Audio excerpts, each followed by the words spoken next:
Alright, let's get this out of the way. Let's make sure we pull the game back up. And let's enable in-game audio, because otherwise we're gonna be very sad. So, here we are, huh? What a day! 30 summons out of nowhere, 1,700 gems out of nowhere, 5 times stamina out of nowhere. We take it, we take it. Is Magna an upgrade to either Hugo, Tressa, Mika, or Maylin / Selena / Ray? Oh, okay, so if you would be able to fit a Magna into a Hugo, Tressa, Mika, or Maylin, Selena, Ray? Not necessarily. I mean, you can fit her in, but I don't think you would call it like a straight upgrade, right? It's at least gonna be good, and you can make use of her. She's definitely a strong unit, but none of your teams are gonna go super stellar. So, yeah, we have our summons. We have our summons for, if it's not a straight upgrade, I saved the mats. Alright. So, yeah, we have the summons on our big account. We have the summons on our free-to-play account. So we can do around 60 summons. We basically do them straight away. And, yeah, main thing I'm hoping for, you know, I want either a Maylin, because I don't have her yet, or a Luke dupe. Maylin or Luke dupe would be fantastic. That's kind of what we're looking for. You just put Hugo and finally a Cassius at 250 out of 300, so gotta start saving for limited or seasonal banners. Understandable. Though, then again, keep in mind, limited and seasonal banners are all going to be using the blue, the premium currency, right? Oh, you spent your premium currency on the standard banner? Why did you do that? You got a Tress M6 but no 5-star sadly? See it like this, you're that much closer to your next 5-star, right? I know sometimes you just want to get a 5-star every single time, but look at us, right? We've done 40 summons, we didn't get a 5-star. Doesn't mean the 40 summons were worthless. Doesn't mean they were worthless. Alright, let's get chat back up and we should be fine. Good stuff. You have a Hugo and a Veronica. What's a good team for them to get me through the early / mid game? See, usually you wouldn't really want to run Hugo and Veronica in a team together if you wanted to like make any of them shine the most. But if you want to put 2 5-stars in a team, just go Hugo, Veronica, and Mika, right? If not, you can build 2 separate teams or pick one. Like, for example, how you could run a Tressa, Mika, Hugo, or how you could run a Mika, Veronica, anybody else, right? You got a Luke dupe with your pulse. Is his E2 the best? His E2 is definitely up there. It might be one of the strongest, if not the strongest E2 in the game, yes. Are we going to pull to start the stream? Yeah, obviously we are. We got some free summons as compensation. We might as well make use of it, right? So I'm just gonna stall a little bit here, reading some chats, seeing what y'all have pulled. So, yeah, so at least the guys that come a little later, right? We're 3 minutes in, so that they don't feel like they missed out. You get a Khalib, and now you can switch from Rinray Mika to Khalib Haru Mika. Hey, enjoy. Enjoy. Haru with the 2 cost, Haru with the smash, and then the pullback and the smash, and then Khalib. Nice. You get a K-Ron. Hey, sweet. So, I do feel like, I mean, we don't even have to do it, right? So, yeah, let's just start with the temple. We have 60 summons we can go through. So, yeah, you just want Selena for the best wallpaper. Understandable. 30 pulls, double Maylin in one of the 10 pulls. That is pretty impressive. Got an Olea dupe. Is it any good E1 wise? I think her E1, it makes her purple card that much more usable. You got nothing? No, you got pity, right? You didn't get nothing, you got pity. It's better than nothing, indeed. So we gotta save the 4-star partner, maybe double 4-star.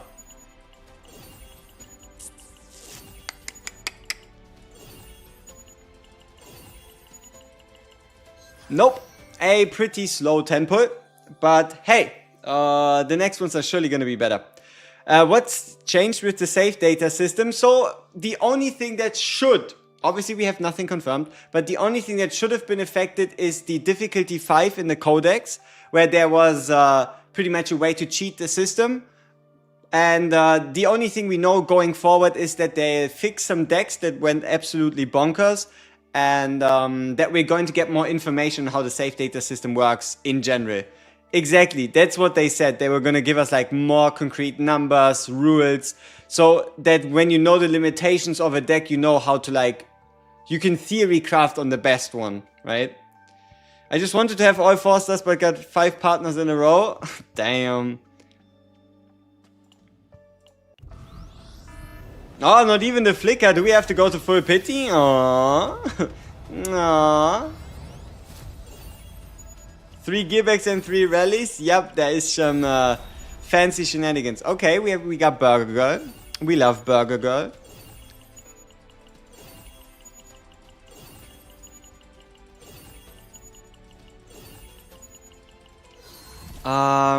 So Rin is fantastic with Orlea. Outside of Chaos, I wouldn't bring Rin and Orlea together into the Chaos. Unless you kind of want to like challenge yourself, or you're not playing on like an increased difficulty, because it can be somewhat awkward to manage. And yeah, that's a Nia dupe. That is Nia number 7. That's a lot of Nias, isn't it?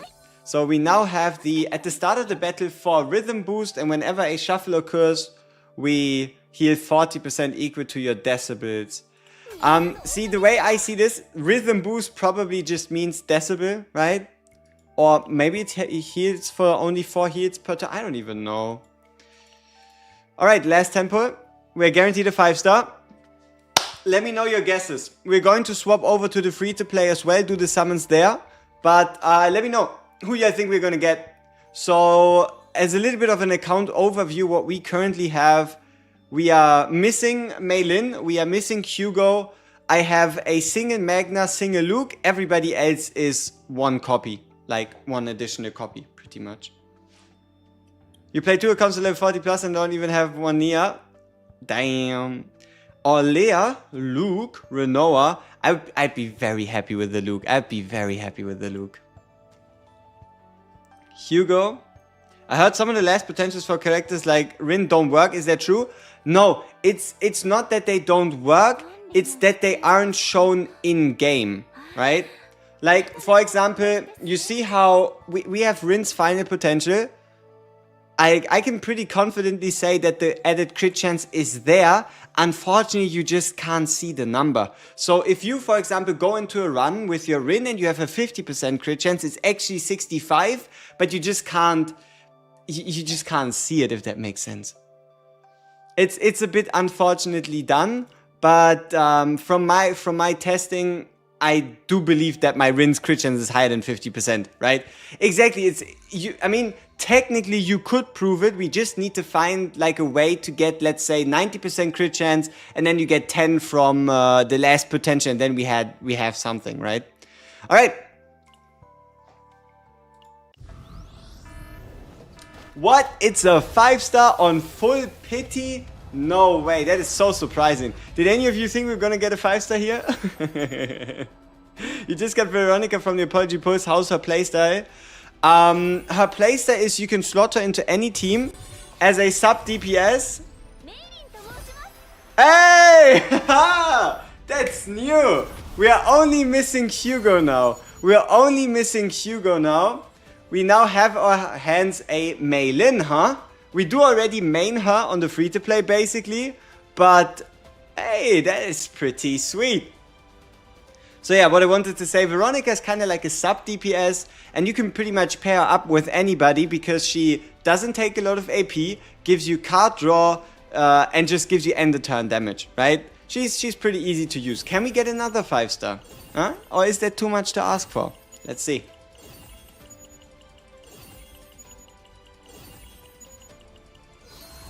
Oh, it's a Tressa.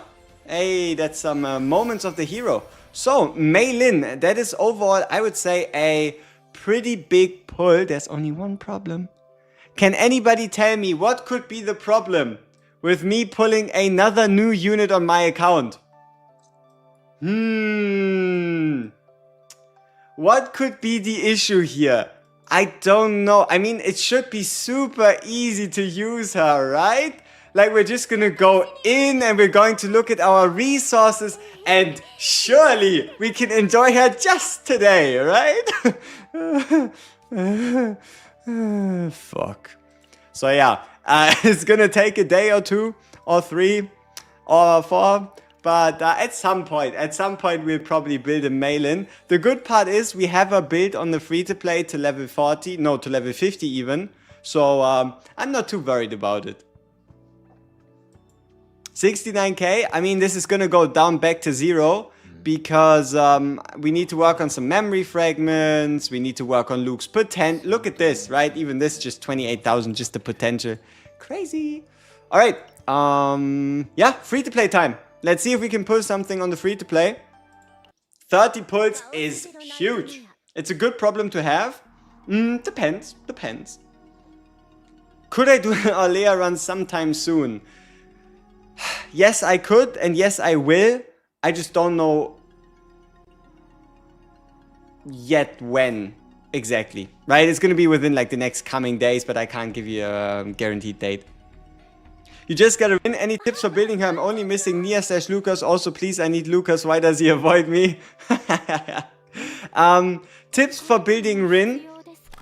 Your main focus is going to be... you want the potential, right? Get that potential so that she becomes less clunky. And then this is your key card. This is the most important card in the game for Rin, because this actually draws a guaranteed Rin card rather than anybody's card. And with this one, you can draw 2 Rin cards, and this one can actually draw you 2 very specific Rin cards. So keep your eyes out for the Darkness Secret Art Destruction. And yeah, if you get any skill cards with the retain tag, very important here, because the more skill cards you have in hand, especially even if you don't use them, it's a damage boost, because it's a damage boost based on the amount of skill cards you have in hand. All right, let's get our mail. Very sweet. Should make the farming, should make progressing, should make leveling up, should make everything else a lot easier. And don't you like to see these resources, huh? We have only summoned 30 summons on the Haru banner, and we're sitting on around 150 summons, huh? 150 premium summons, and I haven't bought a single one of those. Feels pretty good. Feels pretty good. The game is pretty damn on top of it all. So, what do you guys think? Yes or no? Are we gonna hit before, or do we have to go to full pity?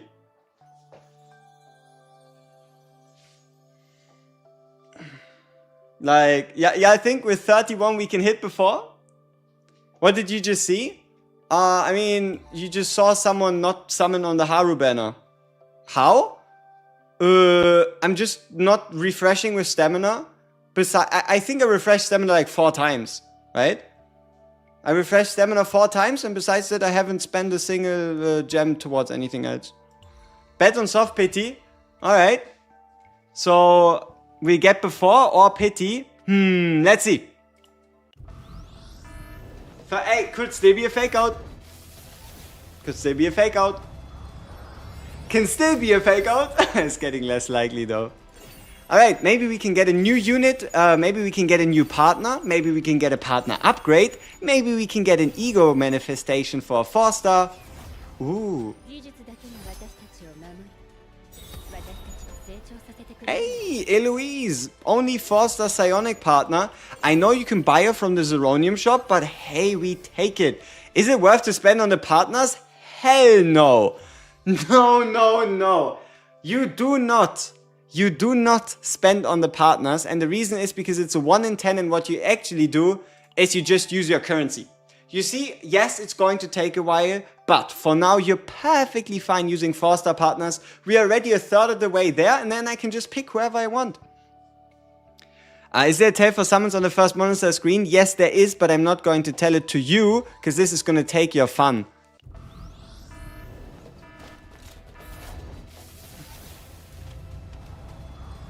Oh, but also the tell is not 100%. Sometimes it works, sometimes it doesn't, but you are more blessed if you don't know, because it's more surprising. Big day for gamblers? True. Let's put on some shades. We got that Rosaria. Alright. Sure. Hunter partner. Or Ranger partner, better said. How about putting partner on premium ones? Yes. Okay, so you have a decision to make, okay? You either go for 3 Haru copies or you go for 1 Haru, 1 partner copy. That's kind of how it goes, right? Either just Haru, Haru plus partner, or 3 Harus. That's kind of where you go in. And then the end game would be 3 Harus and her partner. But it depends on how much money you want to spend, right? Is there a reason to keep access 3 partners, or should we just dismantle them? You can just dismantle them. It's free partner XP, meaning you have to play less partner growth guide experience upgrade event thing. Alright, hit! No. No. Since the partner is not worth to commit, do you think they should remove the... should revamp the partner mechanic? No. I'm happy with it. Like, I mean... At some point, if you have all 10 units and you're just looking for any 5-star partner, sure, you can start summoning on the banner. Hey, we got a Nia. We got a Nia. Nice. 3 Harus and a partner faded 50-50 one of those times though. God, I hate Hoyo. Damn, you only failed 1 50-50? Huh. Is the limited partner 100% or is it like Genshin? It's fixed. You see it says guaranteed Asteria within 70. Partner banner is 100%. You summon 1 5-star, you get her and you're done. Right? That is how partner banners work. 100% guaranteed, nothing else can happen. And yes, pity does carry over. No, so we did not manage to get a 5-star. We could try progressing the master plan.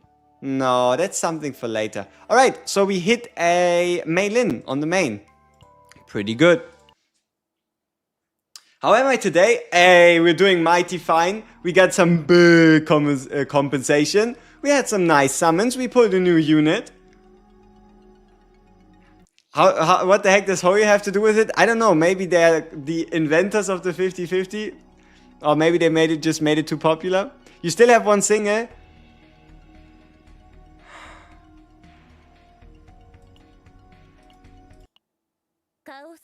Okay, just for you, we're going to log back into the free-to-play account, do 1 single, and that shit better hit. Huh? Otherwise, I remember you, Sasa.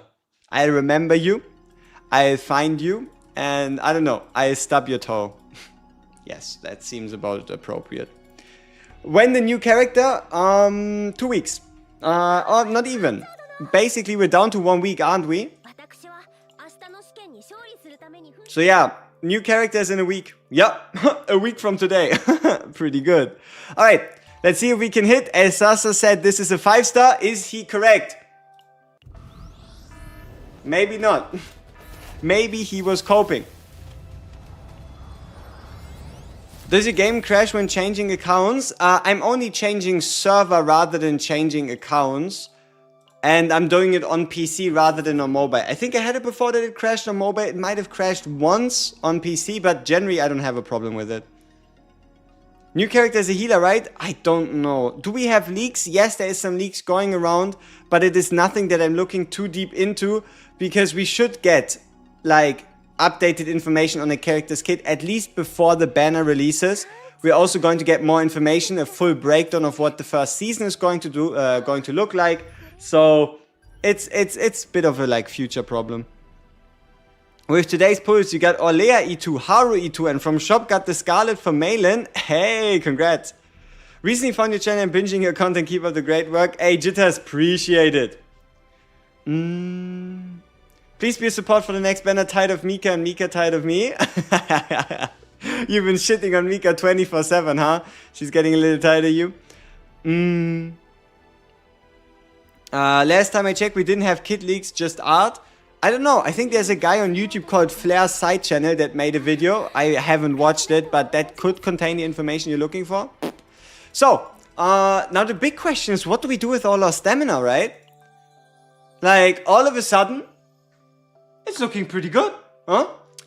We might have bought out the stamina, but we are on 216 out of 265. we have 7 ether goblet thingies. So what we do with that, right? Do we go memory fragment farming? Maybe not. Should we go unit farming? Probably, but I don't want to. Or, well, yeah, what do we do with all this stamina, right? What was the save data fix they did today? Pretty much, there was a glitch, alright? There was a way to get higher save data than you should on difficulty 5 in the codex, and it broke the rules they've enforced for save data, and that's why they had to fix it, patch it out. Just got Khalib, what's the best team? You have no Mei Lin. Khalib, Mika, anybody else. Job done. Any thoughts on people claiming that you can clear all content with your supports being only level 30? Sure.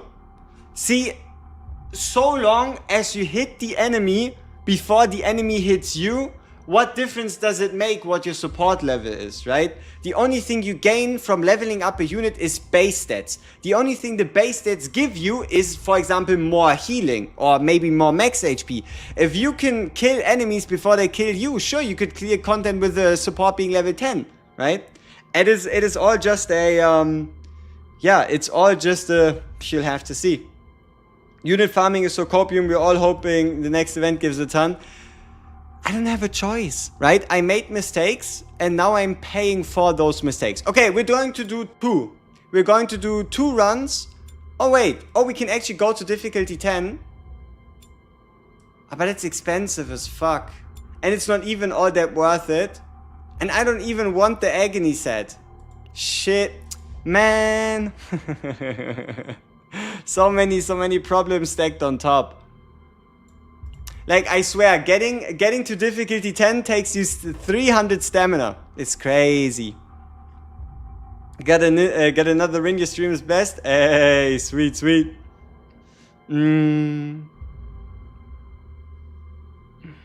Is it worth rerolling for Veronica / Hugo? It's absolutely not necessary unless you really like the character. If you really like Hugo, if you really like Veronica, then go for them. If you're just searching for the meta or whatever, fuck that. Do whatever you want. Find a character you like, reroll for that character, or just stick with what you get. How did I get what?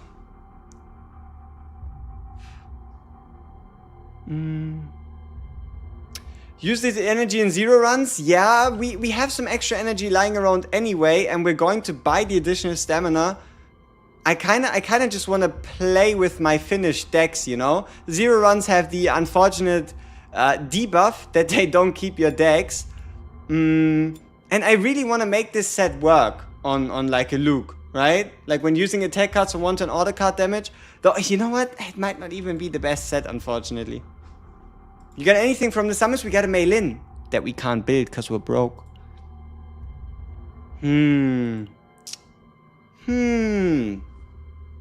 Man, I don't know what to do with all this stamina. You just got Luke E2 from 30. Hey, GG. You're trying to summon for every 5-star? Understandable. Run Nia. You could run Cassius or Nia and then Ray Rin. Is Nia worth playing? She's absolutely fun to play, but she's also one of the more complex units in the game. But once you understand what she does and once you can get it to work, oh boy. Walter, appreciate it. You still have the coffee stamina. Do I? Ooh, that's actually a good shout. Hey, thank you. That's a good shout. I might have forgotten that. We have reset in 27 minutes. Thank you. Thank you very much. Or 37 minutes even. How do you unlock difficulty 10 for memory fragments? You need to reach player level 50 first. Right? You do need to reach player level 50 first. And, I mean, you know what? On this note, should we farm? I don't know. Do we farm a new set? Do we farm an old set? I don't really need this set. I kinda want the Luke set, but I also need some attack pieces desperately. So, alright, I guess we're playing Void. I guess we're just playing a couple Void runs. We have some stamina to spare. So, yeah, let's have some fun. My max damage overflows? Yes, it can overflow, but only until, I think it's like 60 above cap. You can only go around 60 above cap for it to overflow. What set do you use for Luke? Currently it's 2-piece attack, 2-piece crit damage. End goal would probably be order set plus crit damage or order set plus attack. Probably order set plus crit damage. What's Luke's best team?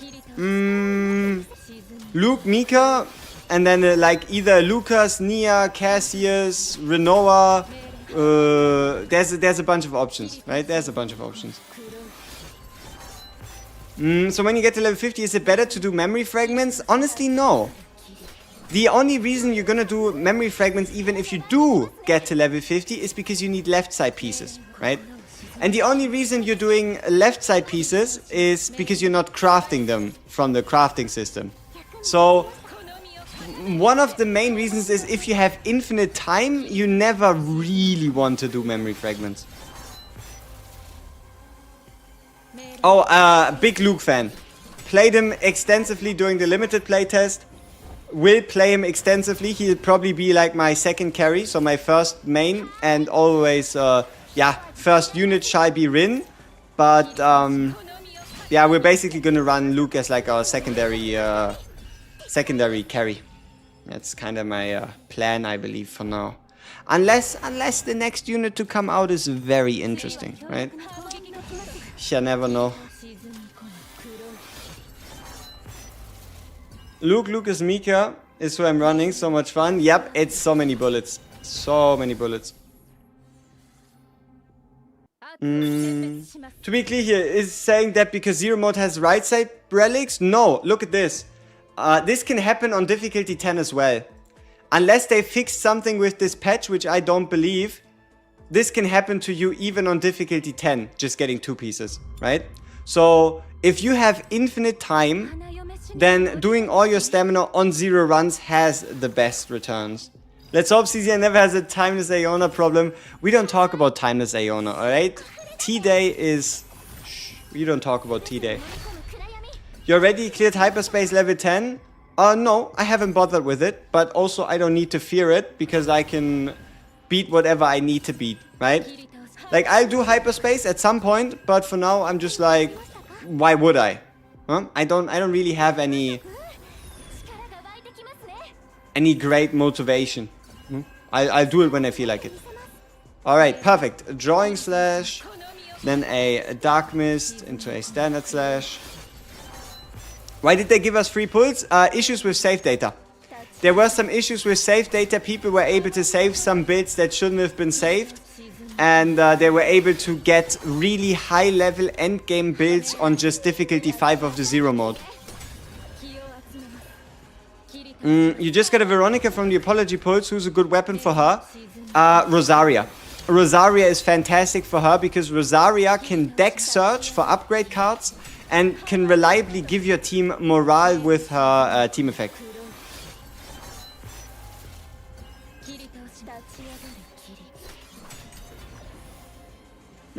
Get Karon from the free pool, super excited, and then realized no mats to build, benching my man. You did get extra free stamina as well from the compensation. So, in theory, you could be using that free stamina to build them. Is it worth it to level 50 as support, or should I leave it for 40? It is worth it to level 50, just don't level 60. That's kind of the consensus. Like, especially Mika, right? You're gonna use Mika anywhere, everywhere, anyway, so might as well bring them all to 50. You'll also have enough resource... passion damage. Ego recovery. Ew. Alright, this is difficulty 8. Can't seem to beat difficulty 8 or 0 system. Any tips? Nothing that would be specifically applicable, unfortunately. For Nia, what's potential priority? Honestly, nothing truly matters besides the unique potential that you unlock when if you were to bring her to level 60. Like, you can go for some neutral cards, but those aren't really popular. Her basic cards aren't that needed, and her neutral cards, her unique cards, they also don't really scale too much with the potential. So just get like the standard potentials out of the way, and then you'll pretty much be good. You made Mika level 60 and you regret deeply? You better. Mistakes have been made. Free to play here, should it be spending your pulls now? Standard pulls, you always spend. Premium pulls, you pull for whoever you like, right?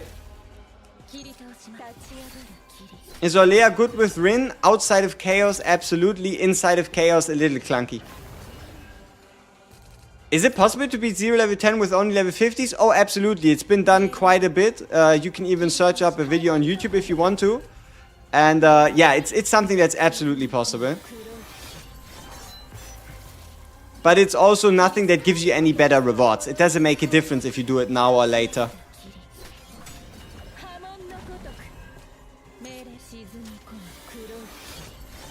When are we gonna go to the 300 summon selector? Whenever you summon 300 times, right? I don't think there's anything more majestic to that. You just got Karen with the free pulls. Hey, GG. Haru banner only 7 days left. I would assume anywhere from like maybe in like a day or two, based on the galactic event. Who can I slot in for Rin Veronica team? I use Mika on your Haru team. You could try Nia. Nia could be fun with the pulling cards. Veronica, Khalid, Magna can work. Sure, but you have to be very careful with your shield. Keep in mind you have no healing. So every damage you take, you could die before you get to like a safe spot doing a chaos run. Doesn't mean it can't work.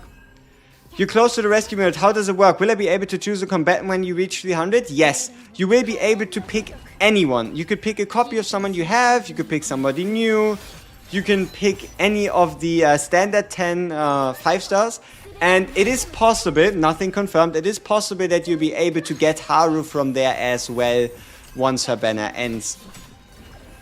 What character do I have the most fun playing? Currently it's just Rin. I really like the sound design. I'm just a big fan of the sound design. It's always such a pleasure to just, you know, hear the ka-ching as well as these like plume blossoms and such. Yeah, Rin is definitely the character I've played the most by far.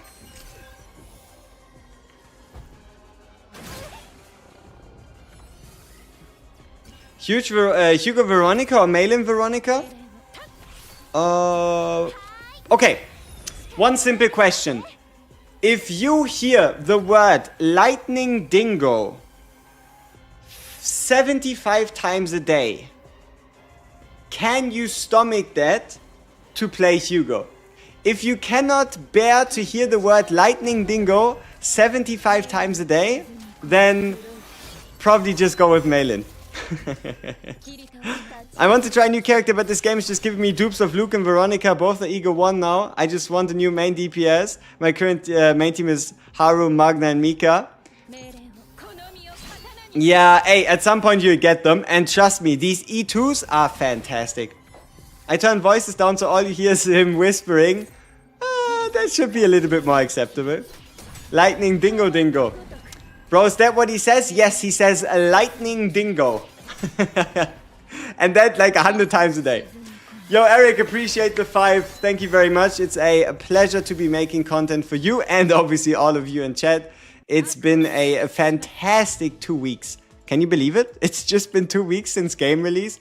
I swear I've spent way too much time in the game already. Like, holy. Probably 2 digits every single day. Maybe more. Yeah, you could probably average like 14 hours a day for like the last 2 weeks. Shh. We don't talk about it. Should you get Magna? You got her partner already. Malin E2 or Veronica E2 from 300. Malin doesn't need the selector. Veronica doesn't really need the selector. So might as well go for the unit that you have the partner of already, unless you just for whatever reason don't like Magna's kit, right?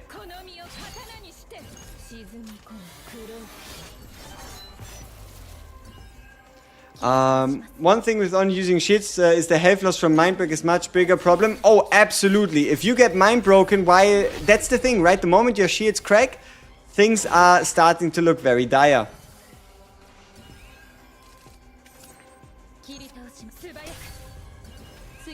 Oh, also, did anybody pay attention how much starting health the guy had? What was it, like 10,000? No, maybe 14,000? I don't even know. Is Lillian a good partner for Rin, or just better? Yes, Lillian is the best 4-star partner. Otherwise, you could just use... obviously, best 5-star partner is Scarlet, but Lillian if you don't have a 5-star partner.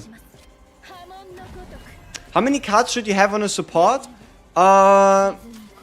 It depends how many neutral cards you put in, but in general, you want to remove 1 to 2 cards from a support. Like, for example, if you want a good Mika, you want to get rid of the basic attack, the water arrow, and you want to get rid of the whirlpool. So, I guess you could say 6, because you, like, have a couple less. Let's get rid of this one. Did you clear difficulty 10 with this team? Yes. I played difficulty 10 on Nightmare mode with the legendary map and all that stuff with Rinrei Mika. Any tips to defeat Judas in a battle mission? Do not use his cards. Like, try to use a unit that has a bunch of single target. Like, for example, if you're looking for a 4-star, just use Tressa. And do not take the trade-off for drawing a card and giving him more shield, unless you know for a fact that you're going to deal more damage to his health with the card that you're drawing, right? Because otherwise it's just going to become way too long a fight. Have you tried the Rin big nuke damage build with the Epiphany that activates only with the stance? Let me see. You mean like... this one? No. This one? This card can only be used when you have the stance? Zero System drops equipment for both sides? No, Zero System only drops right side equipment, but you can dismantle Zero System drops to craft left side gear. I got fooled by Chaos Codex debuff that said enemies will get 1 resolve every 3rd turn. In reality, it's 1 fortitude. Resolve and fortitude mean the same thing. But yeah, this one killed one of... I played a Luke run today, and I wasn't able to kill the people in time, and then my bullets were dealing 0 damage. I was legit hitting the enemies for 0 due to them already scaling so hard in in fortitude, right? They had like 6 stacks of fortitude, meaning everything that has less than a 180% multiplier hits for exactly nothing, right? Yeah, resolve is shield gain. Yeah, that's true. That is very true. I meant, what was it? Fortitude and damage reduction, huh? Being similar-ish. Stuck level 36, can't progress the story more, dude. What should you do? Play Chaos. You get first clear rewards, and no, you don't have to collect your rewards. Unlock the Renoa side story with the key from Nono's shop if you haven't yet. Play the battle missions. Play the hard mode battle missions. And otherwise just spend gems for stamina, right? Guess that's a no with the nuke build. I don't know, too many questions, but I have my own impression of nuking nuking with Rin. But I mean, are you referring to this card? Because honestly, as great as this sounds, it is just a one hit, right? If you mean this card can be used drawing slash and try to build a deck out of that, it is just one card. Or better say, it's just one hit. Bro, Ballista is not neutral card. Yes, Ballista is a unique card. Can I repeat how to unlock the Renoa side story? Sure. Super simple. 2 steps. Step number 1, Arc City. Step number 2, buy a special security code for 20 coinsies. Step number 3, hop into the Epione Center, trauma code, and unlock. The best Rin card for a Chaos Runs is a 2-cost card, not gonna lie. You mean... this one? Debatable. Honestly, I thought so as well in the beginning, but I do seem to get way more value out of moving these two or just getting 2 cards in general. It just makes it all that much smoother. Anybody can excel without any dupes. Like, I've cleared difficulty 10, 0 run, 0 dupes on Luke, right? The wrong element. I was so confident even. I was so confident in crafting a goblet for my Caleb on the free-to-play, and I was like, yep, Line of Justice said, Justice element, that is what we need to do, and we got cooked.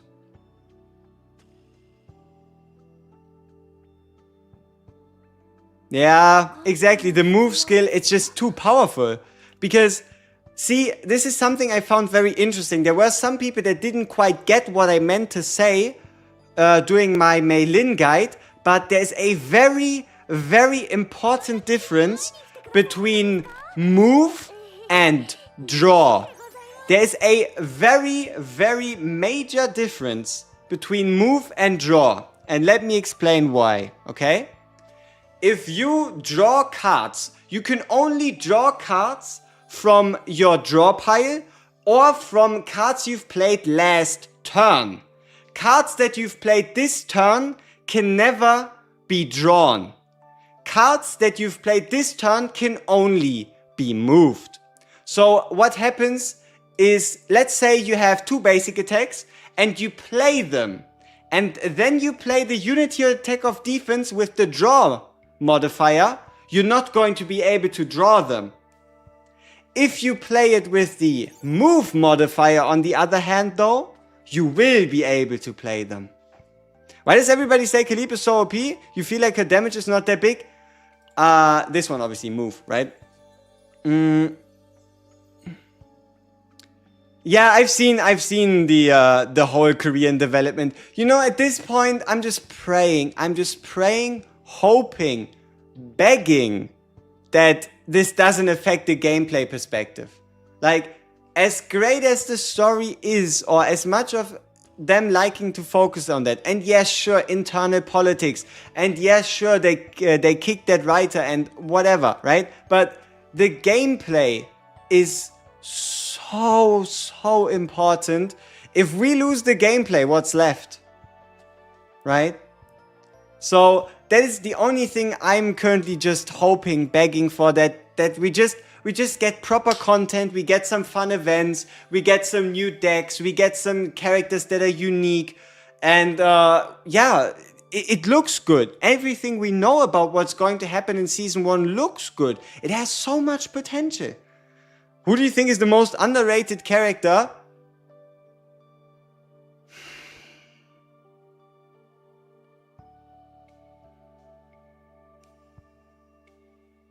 I don't know, you don't hear a lot of people talk about Lucas, huh?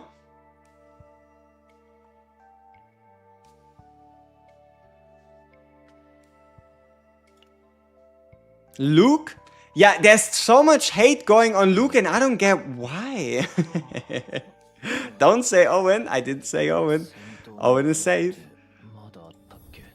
Did you use your summons? Yes, we pulled a Mei Lin and we can not use her because we're broke.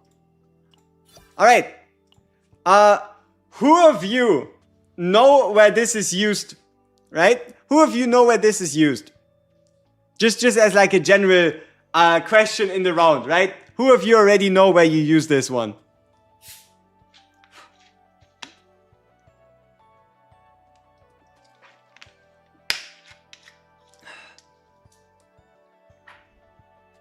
Yep. Yeah, getting there. So the question is, can I already get there? So where this is going to be used is on this next step right here. You see how it says 3 out of 5, and if we upgrade it, that is where you use it. You use it on the 5 out of 5s. So it's going to be used, I think one should be here, one should be here. I am not 100% certain on the unique cards one though. It is going to be these 2 nodes, and it's going to be the 5th upgrade that costs you the currency, right? So that's, think of it like crowns, right? Think of it like crowns in Genshin, huh? That's just I guess, the most relatable. You heard the last notice bug? It's just poorly displayed. Alright? So the battle pass is pay to win? Not necessarily. You get one normally. Here you get a second one. You can just buy him from the Zeronium shop. Like everybody else. Yeah, it's not that big, I think. Are there any tips for Olea now? Quick Olea tips, rapid fire, okay? Get rid of attack my minions twice. And then pick your direction, right? Either go for softies for damage bonus, swifties if you want her as a sub DPS, or the sturdies if you feel like you're having trouble with surviving. And let's see, otherwise, yeah, I don't know, just go, oh yeah, if you retain this card, you can only use it once per fight, so you might even be having a good time just playing the card itself sometimes. Mother, MF said the battle pass is pay to win, no shit. Ah, come on.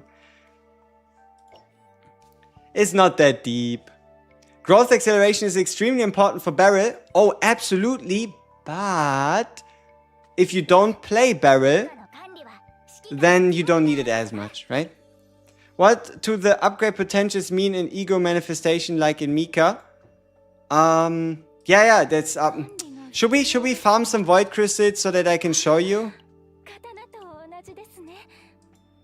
I mean, I guess I need to get it eventually anyway. We have some extra stamina left, so at this point might as well, right? Just give you proof that that thing actually exists. Alright, let's farm some potentials.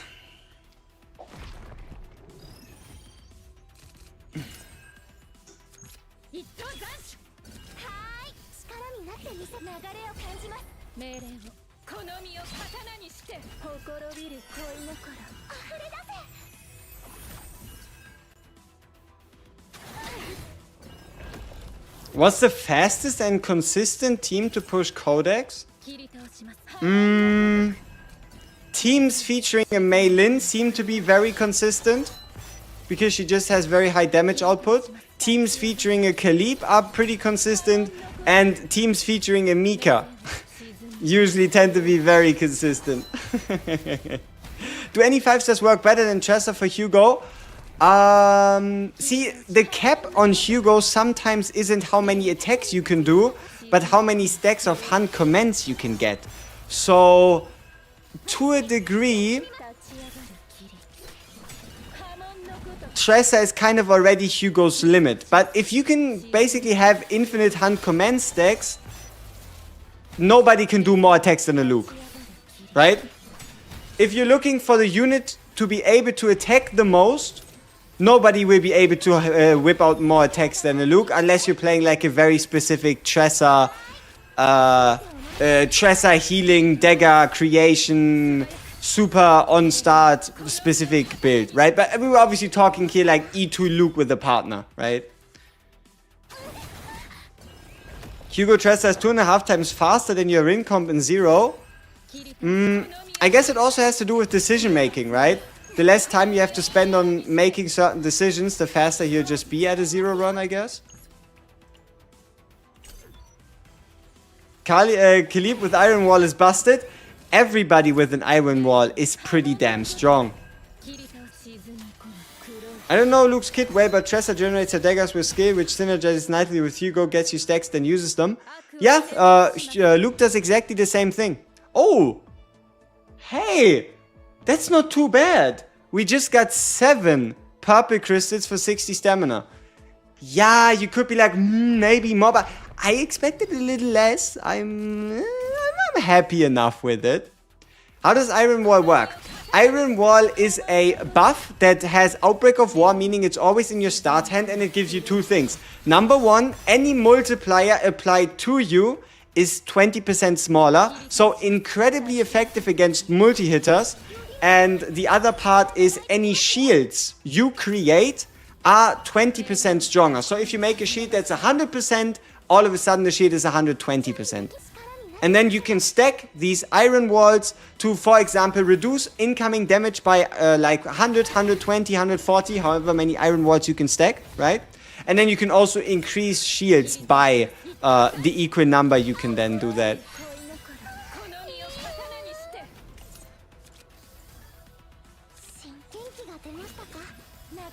Whoops. Any recommendations if you want to main Selena, what team to put her in? Ooh, honestly, the options are kind of free, but usually starting with the Mika is always a good idea, and then you just gotta ask yourself who's the last one you want to use, right? So you could, for example, run like a Mika Kalib Selena. Who do you think gets the biggest power spike from their 5-star partner?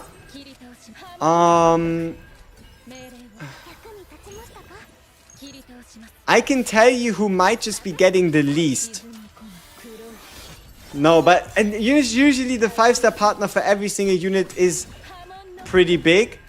I really like Luke's in that every 3 bullets you create, you get... No, every 5 bullets you create, you get 1 more that does 50% more damage. More bullets just means more damage on Luke. The Rin partner is just fantastic for just chain attacking and continuing to keep on the pressure. The Veronica partner is pretty sweet. Oh, Kayron. Kayron partner is disgusting. Yeah, the Haru partner just gives straight up, what is it, like 35% damage bonus, no questions asked. You got Kalib? Hey, enjoy. So you'll have Kalib for your AoE needs, and also you can then use and apply the mark, and then trigger that mark through Kalib. Have you gotten to the increased number of purchase limit at Nono shop? I am close. We can check. I should be very close. But also the purchase number feels like I don't even know what's gonna help you, right? But we can check it out. We might be very close. Arc City, Nono shop. Yeah, I think we have it in the bag. So alright, here you go. Maximum. No, wait. Ah, we're close. Well, we're decently close. Ah, but it's very expensive. So, looks like it might be a couple days away still. Oh no, we have it right here. Ta-da! Alright, let's see. Number of purchases by 1. No shop. I don't think it refreshed yet. So we go back out. Go back in. No shop.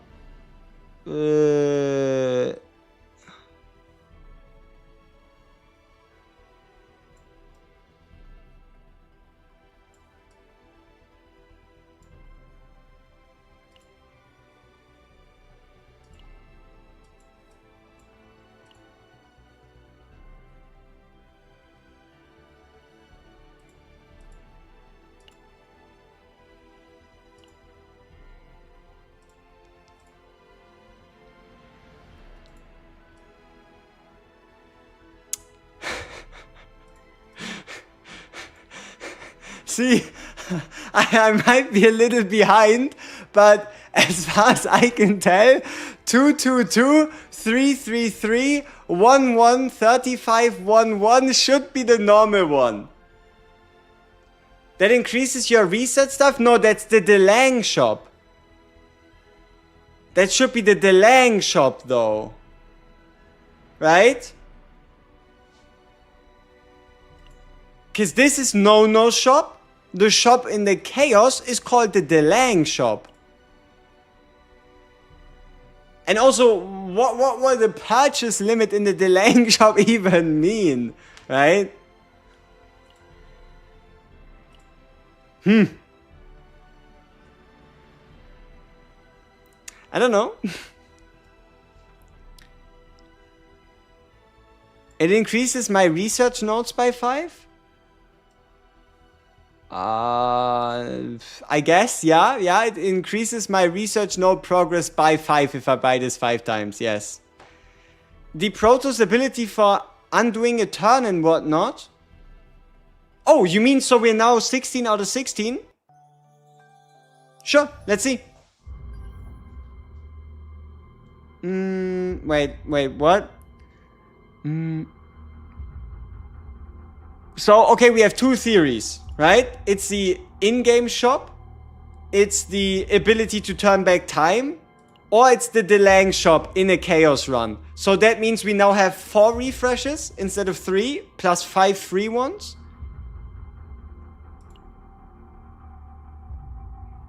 Let's find out. We need to play one void run anyway, so we can see if it's the Sands of Time thing. You think it's bugged until what? Weekly refresh? Ah, it's this one. You were right. It is. We are now 16 out of... no, it's not the chaos shop. Right here. We are now 6 out of 16 instead of 15.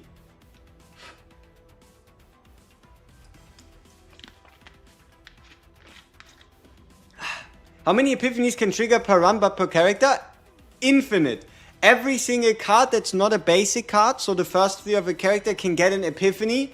So the more cards you put into that character's deck, the more epiphanies can trigger, because it can only be 1 epiphany per card. So, mystery solved. This shit makes no sense.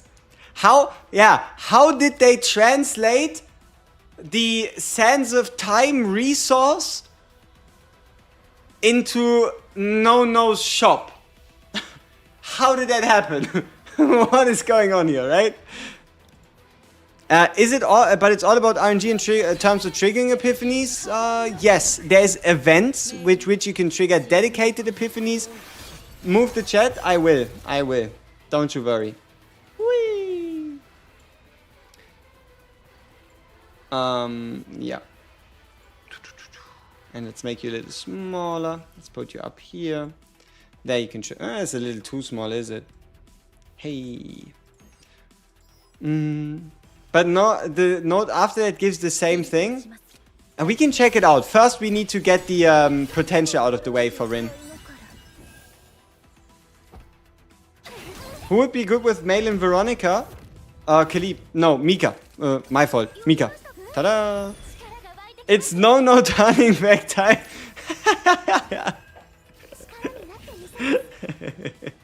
Yeah, maybe that's what it was all along. Language translation in software should be automatic, at least in my work it is. You know, maybe you should have worked for Chaos Zero. They could have gained a lot from having, like, at this point, I swear, even putting this shit into chat, the fucking chat GPT would have yielded better results. Right? Like, this doesn't even seem, it seems worse than what AI would translate it to. You always knew No was hiding something? Yeah, I mean, no secrets. Release the No files. She's clearly doing something. Mika Zero Nightmare? No, it is Chaos Zero Mika. What is the difficulty between, what's the difference between difficulty 10 and 5? More guaranteed rewards at the end of a run. 3 guaranteed legendary pieces instead of just 1. Higher save data. And higher accumulation of chaos orbs. Not that that matters, because the moment you get to 10, you're pretty much maxed out most of the time already anyway. But that's like the main differences. Chaos Owen Nightmare, I don't know. I don't know about that one. No square. Yep. Can he save CZN translation? But yeah, they should just ask me to redo all the translations. Surely that's gonna go well. Are there any seasonal monster cards right now? No, at the moment there are no seasonal cards. Chaos Zero data.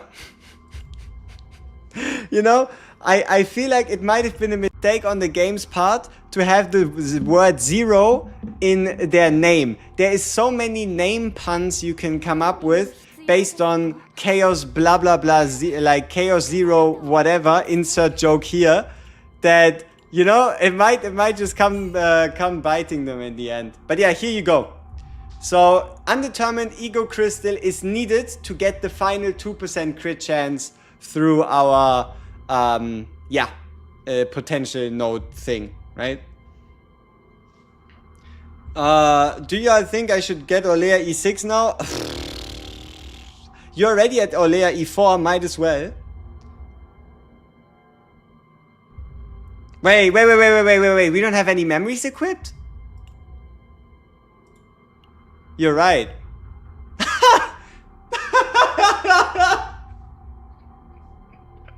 It's Rin viable in difficulty 10. We just played Rin with a goblet in difficulty 10 gear dungeon. So I would say so, yeah, probably. Man, tough times. And she was still killing it, right? She didn't even look like she was out of place. Funny thing is, Zero Translations is a translation group. Maybe they should hire them. Chaos Zero Nightmare hires Zero Translations. And then we end up with more translations than we had before. That's the true mindfuck. Rin doesn't need gear. Gear needs Rin. Yeah, might be onto something. Happy reset, everybody! Hey, we made it another day. So is that already officially day 15? Game releases on the 22nd at 5 in the morning. 14 hours later, no, 15 hours later, reset into day 2 hits. Which means day 1 was day 2. So today's day 15. Huh. Whoop, whoop. What's an inspiration? Epiphany, I think. WG, where are you getting all your info? I'm trying to clearly read what card is unique, what normal, etc. I know you explained it before. I just got a card that says -1 cost inspiration. Oh, wait. I just got a card that says -1 cost inspiration. Oh no, inspiration should be a tag, I think. Right? Mail? Is there mail? I don't think there's any mail, right? Should you build a second team? You still have 10 days before you need to build a second team. What is the terabyte number for in save data? It's just a dick measuring contest. The higher your save data, the better it looks. But even peak decks can be low save data. Like, for example, look at this deck. This deck has a quadruple copy of, no, a triple copy of a card with a duplicated drawing slash and full epiphanies and and 2 removed basic abilities, and it's still only 28k terabytes, right? This doesn't really mean anything. Oh yeah, the inspiration thing is yeah, you have to draw the card. Isn't that on like the leaping slash or something? Or like the leaping strike card, whatever? Here, this one. Leap attack is the card with the inspiration, right? Yeah, you have to be the one drawing the card for it to be 0 cost. Log in and log out then mail. Okay. Somebody said log out, log in mail. Okay. I log out, I log in mail.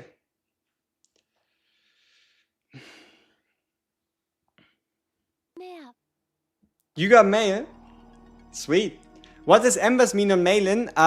Pick up any card of Mailin that gives embers, and there will be an explanation at the right side of the screen. It's going to tell you that if a unit is broken, if their tenacity bar is broken, the next hit is going to do upwards of 150% extra damage.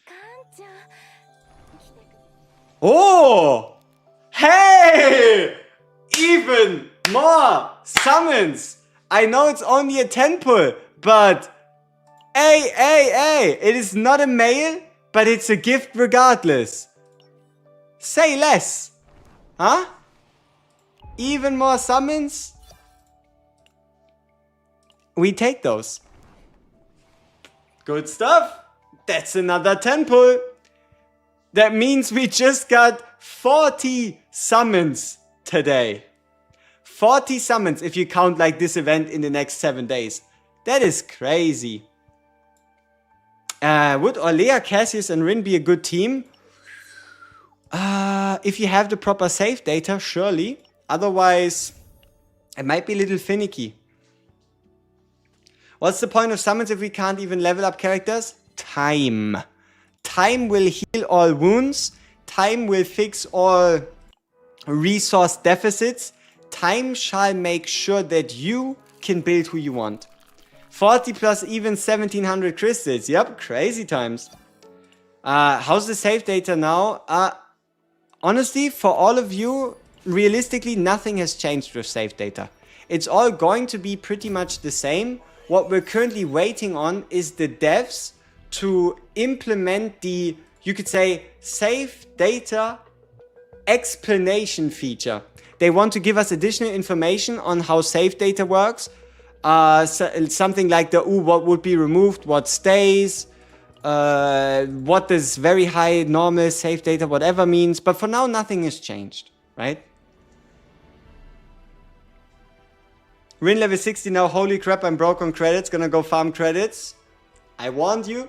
I won my save. I'm still broke.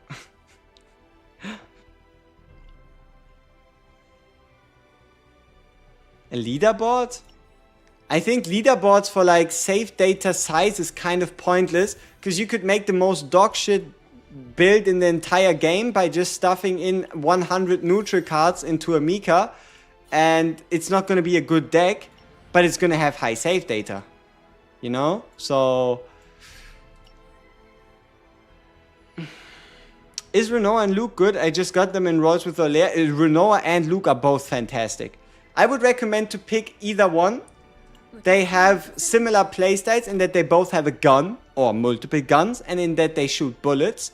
But you kind of want to pick between them. I've also seen, yes, that you can absolutely use a Luke and Renoa in a team together, but I wouldn't recommend it as much. Renoa is way more fun than Luke. It depends. It's perspective. It's perspective. Is there an Affinity Trust required mission on Growth Guide 10? There will be, and it should be level 20. And then I heard some rumors around level 30. So things are looking as always. Affinity being the biggest time gator. But that's a good reminder. I have not yet finished my race partner level quest. We just got a huge influx of stamina. So I might as well finish off the quest, you know? I might as well finish off the quest. So let's check out my partners who would be worth it to get to 50. So Nyx is an easy no-brainer pick, and Burger Girl probably as well. So yeah, I think we're just gonna quickly finish these units off.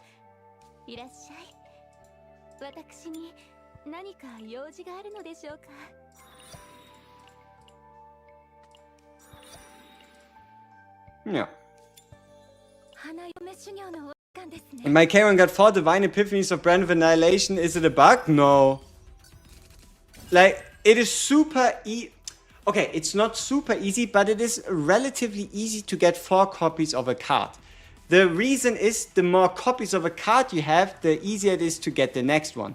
So the way this works is you need to hit the same card on boss 1, giving you 2 total copies.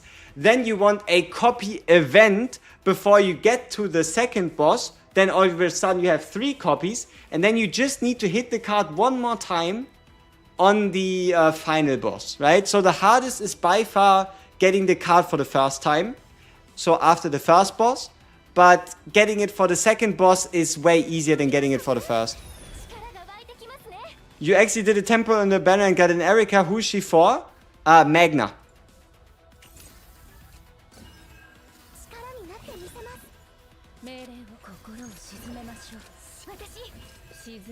Do you know the general opinion on Calypso E2?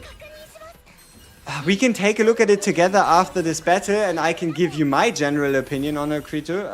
Oh shit. You're so right.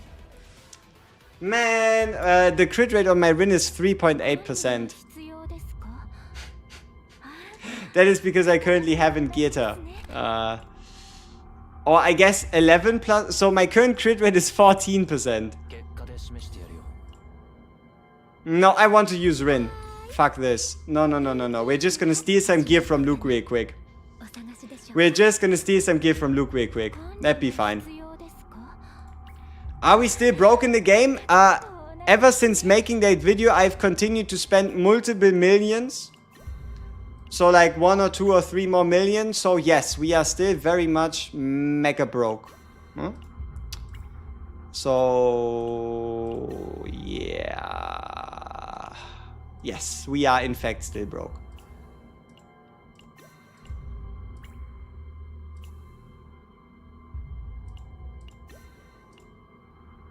Alright, so this should be my current best possible Rin. Let me see, 1.6. Ooh, how does this roll? Crit chance? Fuck. How does this one? What's this? What's these stats? 2.9, 1.8. This is better. So yeah, this is my current Rin. 50.6% crit chance plus an additional 15, so like 65% crit chance. Is it necessary to get at least one 5-star partner? No. It is not necessary, but it can be incredibly useful. But that's something for like later down the line. You absolutely don't need a 5-star partner. So is level 60 a scam right now? No.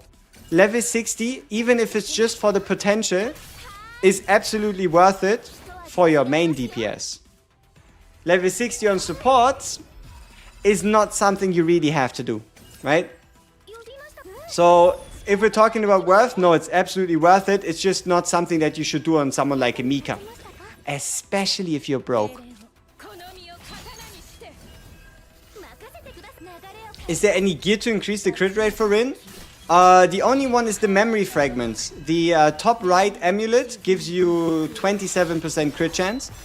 There is some in-game or in-chaos items that increase your crit chance.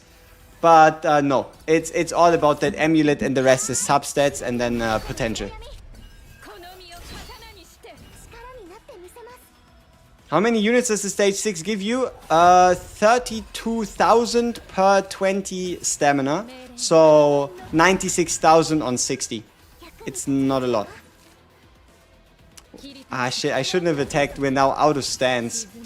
Playing this like a true trash. What's my favorite team as of now? This team right here. It's the team I've played for, yeah, hours upon hours upon hours.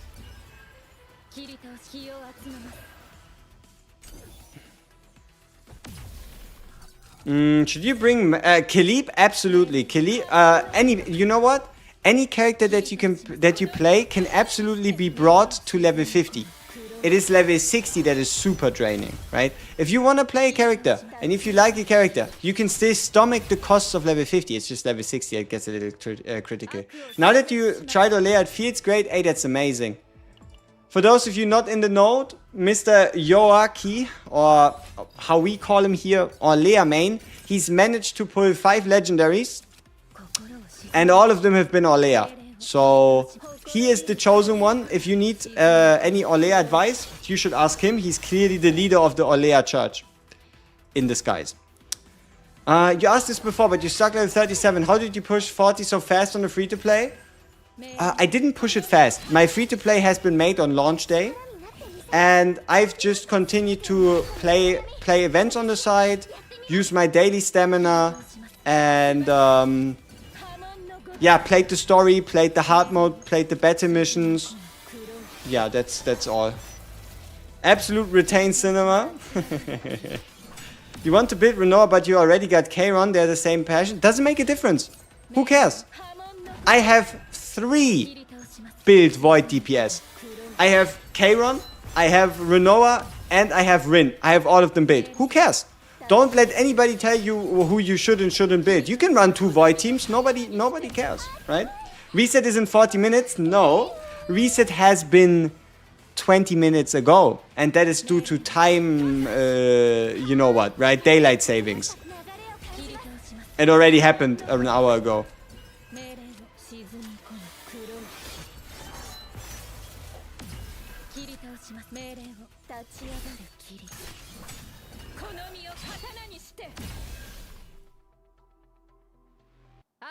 You want Rin so bad? Understandable. She's amazing. Are there? Okay, so we are working on getting 2 of our partners to 50. Now we're broke. So we need to, at minimum, no matter what, play 2 credit dungeons. Tough luck.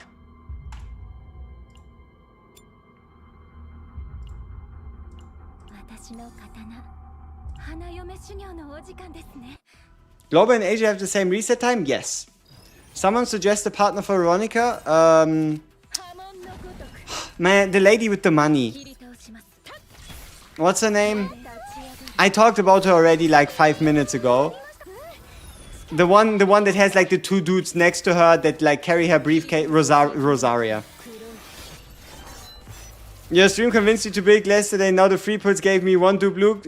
I think the signs are there. Absolutely. Become a Luke main. Embrace the bullets. Yeah, Olea Barrel is absolutely cooking. Huge retain synergy. Any tips for defeating the respawning ghoul monster battle in Chaos? Kill every dog, preferably turn 1. If not, ignore the dogs that are on their turn 1, only kill the ones that are on their turn 2. And make sure you kill as many dogs as possible until he runs out of summons for the first time.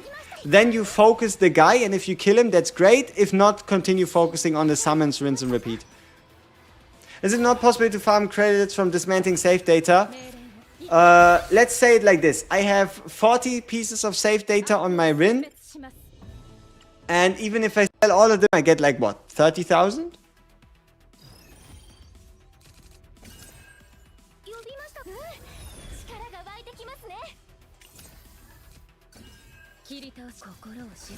Oh yeah, for the wolf guy in Chaos, you don't want to play anything that's not an attack card. I'm missing Rin, Hugo, Magna, and Olea. I have the selector available. Should I save it or select one of them? Luke is E1, everybody else is E0. Unless you really, really like Luke and you want his E2, just save and wait. Right? Is there any downside to not deleting memories of traumatized characters if I only play on Nightmare? The only downside is you'll never be able to use the builds unless you heal them. But they're gonna continue stacking up. So at some point, if you want to use any of the builds you've built in Nightmare mode, you will have to mentally heal them, but there is no need to do it today. What is valuable to farm between account level 40 to 50? Promotion materials, partner promotion materials, mainly for your main DPS. Potentials are decent, especially for your main DPS, because the last potential node at the very top is a big power spike.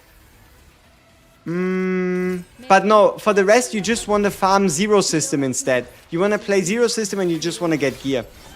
Best Hugo partner 4-star and 5-star? I do believe it's Rosaria. He's a ranger, right? Yeah. It should be Rosaria as a 4-star, and best 5-star is his dedicated partner called... what was she? Let's quickly look for her. His dedicated partner is called Tina. Increased order attribute, extra damage and extra attack damage from targeting attack cards, and draw 1 and increase extra attack damage. So, Tina. E1 Selena says her upgrade card gains initiation. What does it mean? Initiation should be Outbreak of War. So if you go to cards and you go to the card and you see how it now says Outbreak of War, if you don't have Selena twice, it doesn't say that. Outbreak of War just means you have it on your hand the moment you start any turn, so long as this card is in your deck, right? Not any turn, but any battle. I heard the last big potential node is broken. I don't think it's broken. I think people just want to find some fault.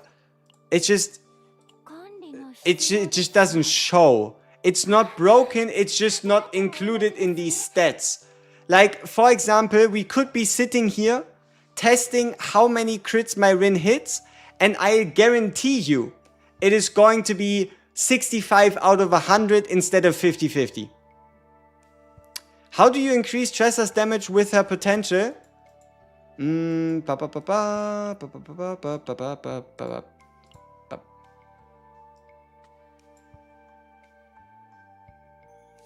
not even this one. I don't think any of Tressa's potentials are particularly useful. Obviously, basic cards work, unique cards make her deal more damage, but even this void attribute damage, I don't know. I don't think she really needs potential. Is Rinray Veronica a legit team? I'm wondering whether to level up Veronica. There's a lot of people that like to run Rinray Veronica. But if you like, just level up Veronica if you actually like her gameplay, if you like her concept. It's not like you have to level her up. Okay, what did we want to do? Oh yeah, we wanted to upgrade another partner. So it's time for simulation. Rinray Veronica. Rinray. I wonder sometimes how many times have I said the combination Rinray already since game launch? Probably way too many times.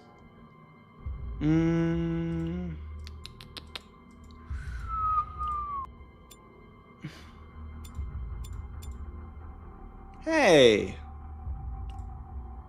Apparently I haven't even done a single run of Vanguard Simulation on difficulty 5 and you apparently just can't skip it. So we're only gonna do one.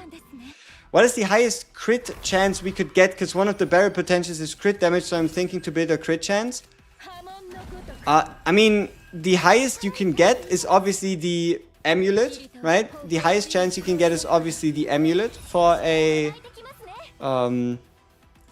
barrel, right? And then outside of that, Orlea adds 6% crit chance at her level 60 potential. And yeah, the rest is just subsets. How do you get the black save data? I'll show you after the fight. It's actually pretty cool because I swear some of you don't even know about that yet. Like, it's so interesting that the game never properly explained it, but it's such a cool feature. I'll show you.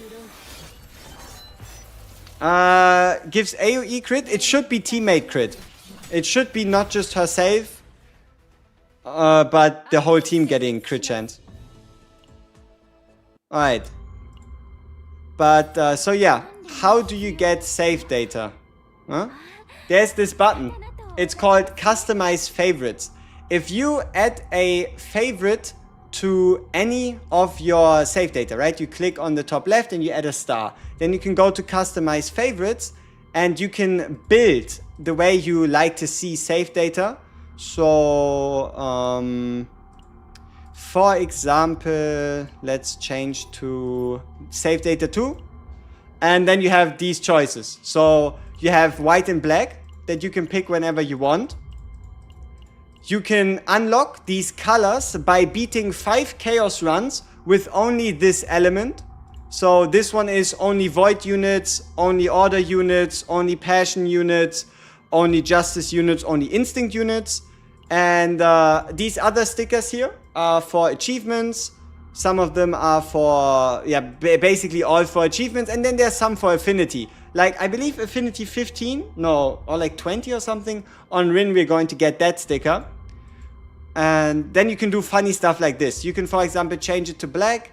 You can then pick an icon. You can resize the icon however you want. So, for example, this is now a, I don't know, a moon. You can pick something like, let's say, the Haru event.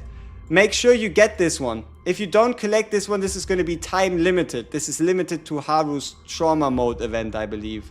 So, yeah, you can then kind of like start collecting and like displaying your badges. It's kind of like a flex for achievements.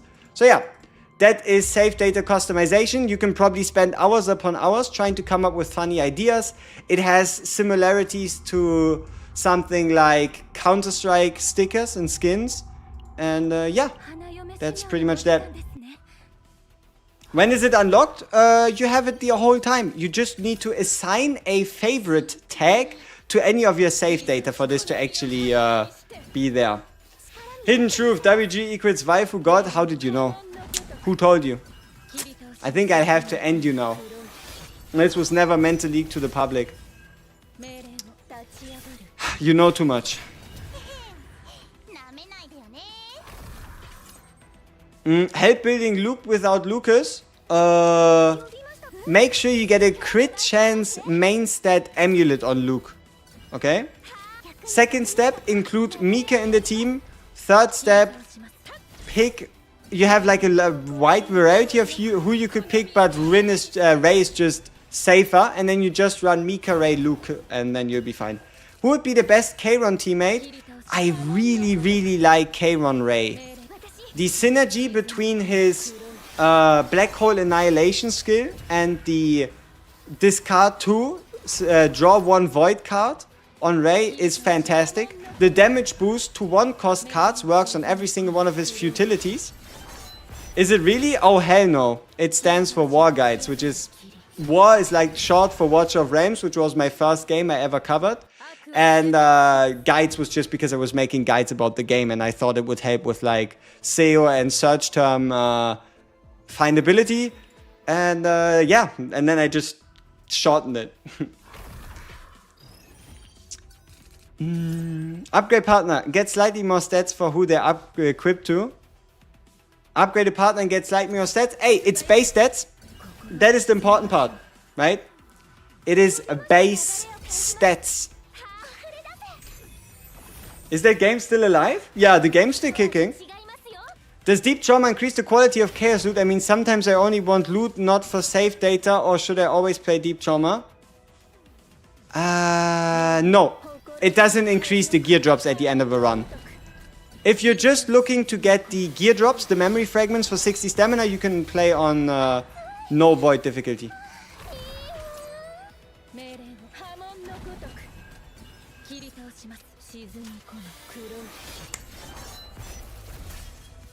Ah, she didn't one shot. Man, Meilin is scuffed if you don't get her move on to basic card upgrade. The create 2 is fine as well. You want the upgrade card that creates 2. It does the same thing pretty much. Unless you're playing like 10, 12, 13, 14 turns, then it might put too many cards in your deck. But just for like purpose of usage, it's either the move or the create 2. You can use both. What's the next banner character? We don't know. We should get information in the next 2 days. Deep Trauma makes a real difference in getting epiphanies during fights? 100%, yes. What's best tips to fight the last boss on Blue Pot Interior Zone? Okay. So, okay, let me explain it by using footage from somebody else, because not so we can actually see what they're doing, but so I can show you. It's always easier to understand. So we're just looking for Blue Pot. We're not going to be using their content. I just want to show you the fight so I can explain it and we have like the same vision. Blue Pot full run. Thank you very much. Let's just hope we don't get copyright struck. That'd be stupid. All right. Come on, give me the boss. Okay, so how this boss works is pretty simple. Let's see, can we make it to the boss? Yeah, we can. All right, so step number 1, get the boss to summon the minions. Do not attack the boss, play like an upgrade card, play a boost card, play a draw card. Get the action count down so that the boss summons, I changed the quality, so that the boss summons the minions. All right, step 1. I mean, I guess 1080p should be fine, right? Come on, YouTube. Don't do me like this, please. All right, there we go. I don't know how we landed with the summoner, but all right. So that is step 1, right? Get the summons to be summoned. Step 2. You can only hit with single target. You can either target the boss, who takes 80% less damage, or you can target the leftmost summon. All right. leftmost summon. The important part here is you want to kill as many summons as possible before they attack. The way this works is the boss has a 14 turn count. Every time any of these minions attack, the counter for the boss to attack permanently reduces by 1. So long as these minions attack 3, 4, 5 times before they die, that's fine. Anything past that, it becomes critical.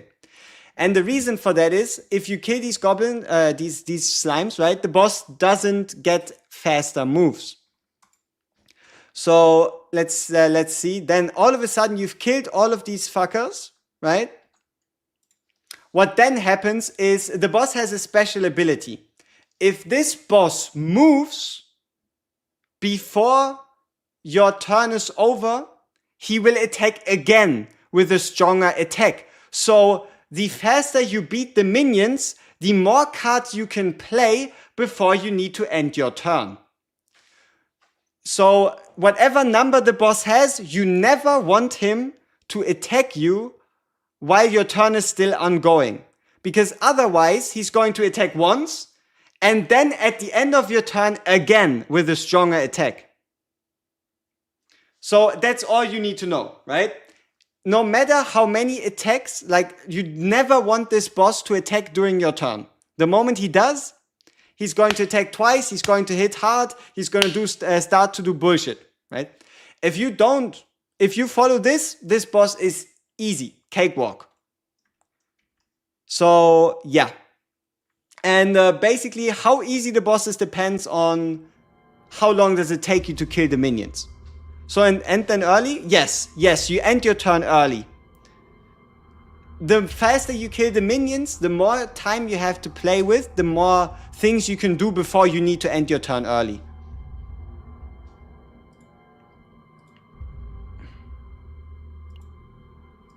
Right, I think we're done here. So if I can't kill the minions fast enough, just end turn early? Yes.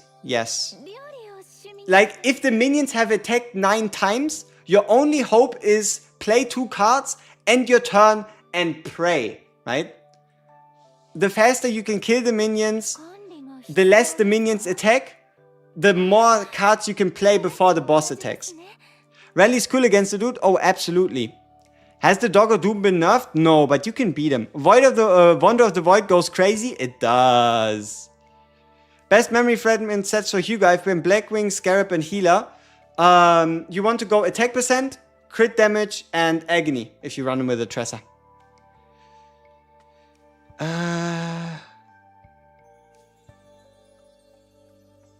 I need help with the guy who licks his blade in Blue Pot. Oh, you mean the assassin person? He's similar. The assassin person has the same thing. You always want to focus him first, and that's because he applies poison. What poison does, don't know why they call it poison, is if he acts before you end your turn, he'll act again. It's like this, he's like a tiny version of the final boss. What's the best way to spend stamina? Someone who already maxed my 6 main units potential and broke on credits, can't really pre-farm since broke on units. You could farm units, because you're broke, so that would be high priority. Otherwise, you just play zero system and farm gear. Best memory fragment sets for Barrel, probably also attack percent, crit damage, and as much extra attack substats as possible. If we're talking retain Barrel, right? Upgrade card, retain damage Barrel. We wanted to do something, didn't we? Yes, we have a partner to upgrade.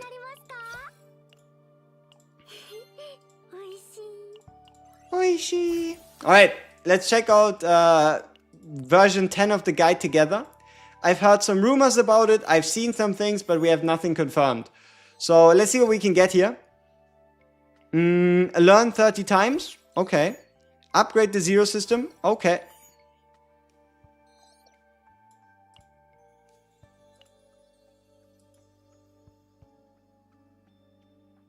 This is cooked.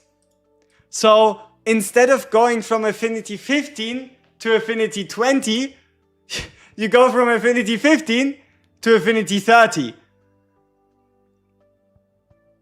No wonder we're getting all these cakes. No wonder we're getting all these cakes Cause even I ain't even close. I'm on 17, alright?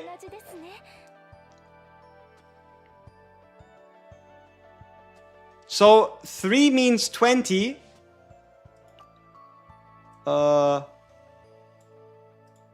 Okay. So is it like what? Affinity level 1 is nothing, affinity level 2 is the lobby, and affinity level 3 is the sticker? Huh. I mean, okay, 20, we're at least close to 20, right? Surely we're gonna have Rin in our city, right? Surely. Surely. No Rin. Is what it is. At this point, you just gotta accept. How did they manage to translate 20 into a 3? I don't know. Maybe ChatGPT.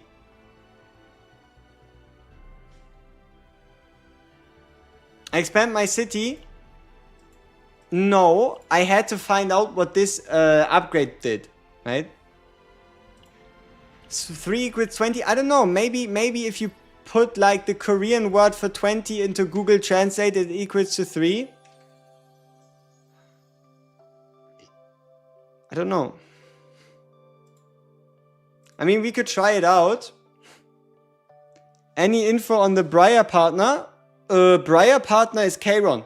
If you wanna play Kayron, oh, you mean if the partner passive effect works on transformed card with Auto Vanity? I would say 95% chance that it does. Truly Chaos Zero localization. Ah, shut up. Shut up. Alright, let's go to Google Translate. Right? And then we find Korean.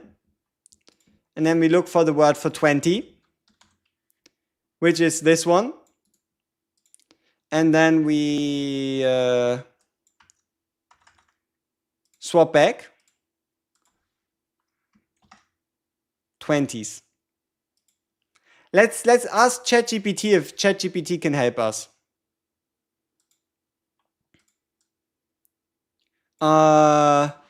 Can you somehow mistranslate this into the English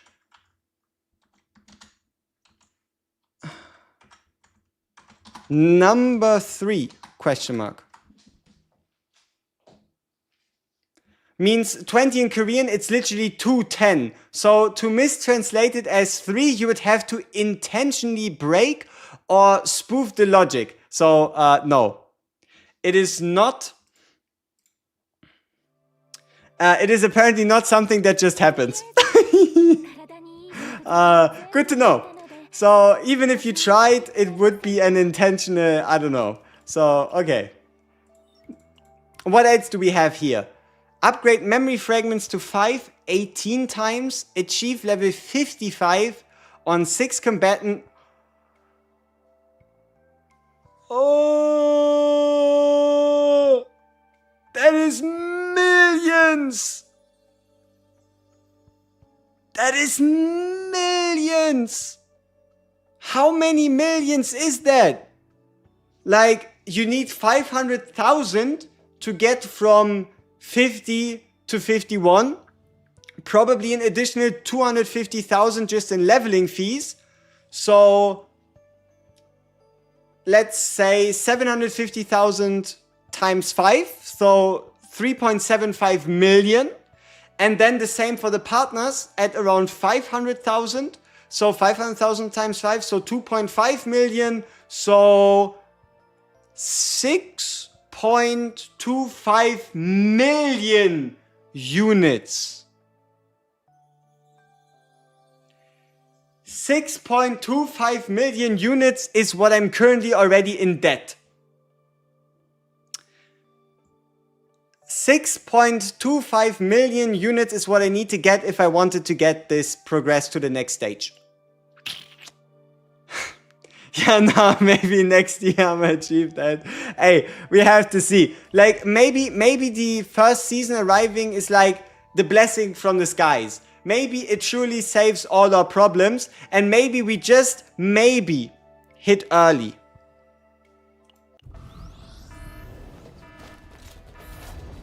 10th page is the last one? How would you know? But sure.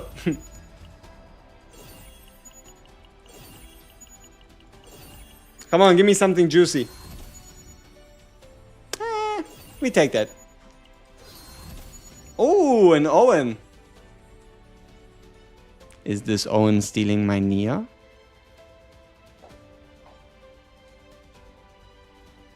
Why are they so close together in my temple? Unbelievable. Alright. Hey, Wilhelmina. What's my opinion on Rin plus Orlea? Outside of Chaos, fantastic. Inside of Chaos, clunky. Protagonist Kun. Hey, as silly as this all is, I just hope the best for the game. I don't care about anything else. I'm just hoping for the best for the game, for the best for the gameplay, the best for the rewards. I don't really care about anything else. Huh? Is the weekly boss Judas giving more than one at a higher difficulty? Maybe. Probably. But I'll only know that next week. Because you need to beat every difficulty to get the next one. So we're at minimum a week away.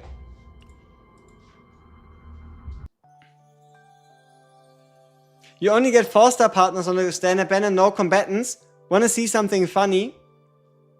Wanna see something funny?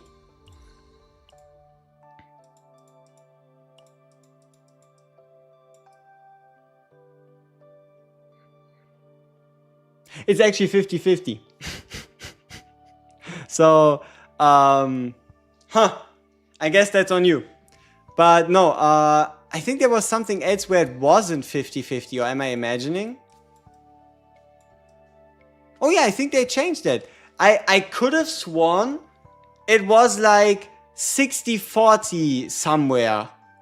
I don't know. Or am I... Was it here? I could have sworn it was different somewhere. Oh yeah, here. On the premium banner, you are more likely to get a combatant than a partner. Huh? Isn't that something? On the premium banner, you're more likely to get a combatant than a partner. So, yeah, that's good, right?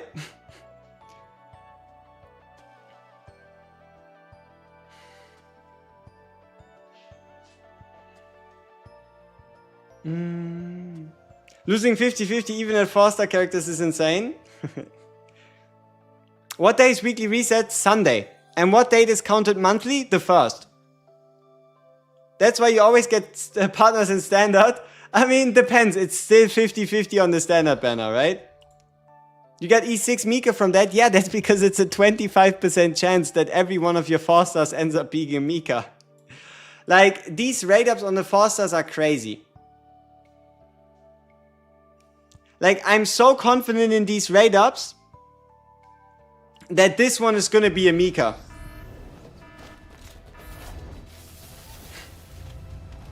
We're just building pity, right?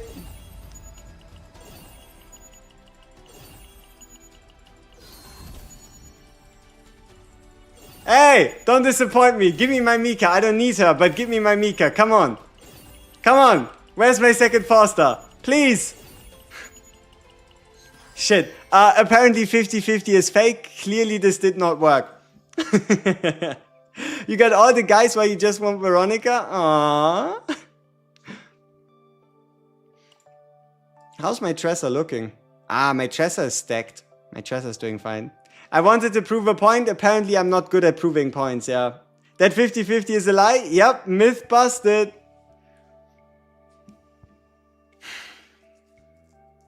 For Khalib gives a finale ultimate retain on 20. Oh yeah. Somebody said Khalib's E2, right? Somebody wanted me to rank Khalib's E2. At the start of battle and on shuffle, move one vulture ejection card from draw pile to the top of draw pile.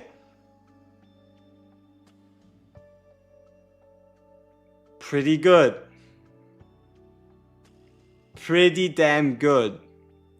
Because what this means is the first card you draw after deck shuffle or after battle start is always going to be Vulture Ejection. So either you draw on turn 1 and are guaranteed a Vulture Ejection, or you just are guaranteed one on on turn 2. Is this the spender account? Yes, it is. If you don't get the featured Foster, you get one of them as the next Foster. Are you sure? Let's prove that. So this one is either gonna be Mika or Beryl, huh?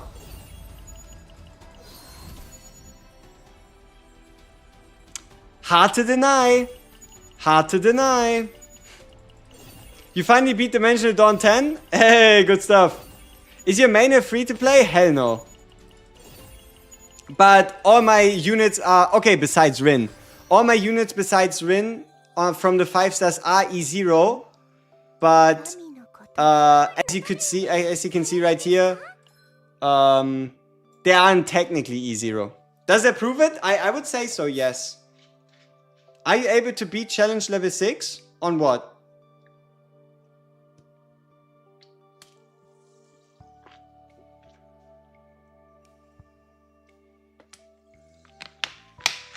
What does the X+1 do, and which characters should it be used on? Tressa, Kayron, Kalib are the only characters in the game, and what it does is if a card is an X card, it counts as you spending one more AP on it. Is additional attack and extra attack the same thing? Yes. Yes, it is. But the game's just big silly. You've been trying to get Rin and all you got is 2 Kayron copies, 2 Kalibs, 2 Hugos, with a Luke and a Renoa. Aw, man. How strong are Veronica dupes? Pretty sweet. Like, this one just gives you more damage after the ult. And this one allows you to target the ballista on the targets you want, while also increasing the damage taken by 20%. Favorite Rin team? Rin Ray Mika. Big Rin Ray Mika fan. I finally got and relatively leveled up a full legendary set for Kalib. Holy heck, come on. I finally got and relatively leveled up a full legendary set for Kalib. Holy heck, she obliterates now. Yes, she does. You get E5 Kayron? That's a lot. How long do food buffs last? 2 chaos runs. No matter if you win or fail, they last 2 chaos runs. You can see that right here. If I go order food, like this one, which I'm too broke for, so we're going to order this one because it's cheaper. So this also works in the 0 system, right? But applied upon entry into the chaos and only works twice. Man, we're fucking broke. How long? Oh yeah, no, I think we answered that one. Yeah, we can't afford food. We are that broke. E2 Hugo is insane. Oh, I think yeah, anybody's E2 is insane, I swear. Like, I mean, we can go through them and we can glaze them a bit if you want. So let's start with Luke. Luke, shoot 3 bullets, get 2 for free. Shoot 3, get 2. Once per turn. No brainer, right? That's Luke's E2. Kalib, how many Vulture Ejections do you want? Yes. Magna. Oh, so you haven't yet taken enough damage? AoE damage. Huh? And also look, it's 1 free, so this thing can stack. So, I think that it does. So yeah, just more AoE damage through Magna attack cards after counters. Sweet. Rin. You get a free card that you can play at the end of any turn. So long as you start your turn with a Dark Mist stance. Orlea. When a creation card evolves into a 3-star, they start with 1 extra bonus. Like, if a Swifty becomes a 3-star Swifty, 150% extra damage. If a Tuffy becomes a 3-star Tuffy, 80% heal. If a Softy becomes a 3-star Softy, I think it's like what, 30 30% damage bonus to the next attack card? 20%. 20% damage bonus to the next attack card. Mei Lin. When any card deals damage, 1 stack of Ember, meaning increased damage against broken targets. Banger. Veronica, we already talked about Veronica. Renoa. For every 4 Dirge Bullets you create, you get a Dirge Bullet Finale. Dirge Bullet Finale, double hitting Dirge Bullet. Easy. And that's every 4 Dirge Bullets. Hugo. Every 2 times you extra attack, 40% times 2 extra attack on random enemies. Is there only 1 target or it hits the same target twice? Boom. Commander the Hunt stack, 1 extra attack. Haru. You have not enough AP to play an anchor shot. Up to 120% less damage, but you can still play it, right? So anchor shot at 2 cost does, let's say, 360. At 1 cost, it only does 320, and then at 0 cost, so if you have no AP, it does 280%. So you can play as many anchor shots any turn. So long as you can get an anchor shot, you will be able to play it. And Kayron, every 2 futilities you play or use, be it every time you play 2 futilities or you exhaust them, boom, 100% AoE damage.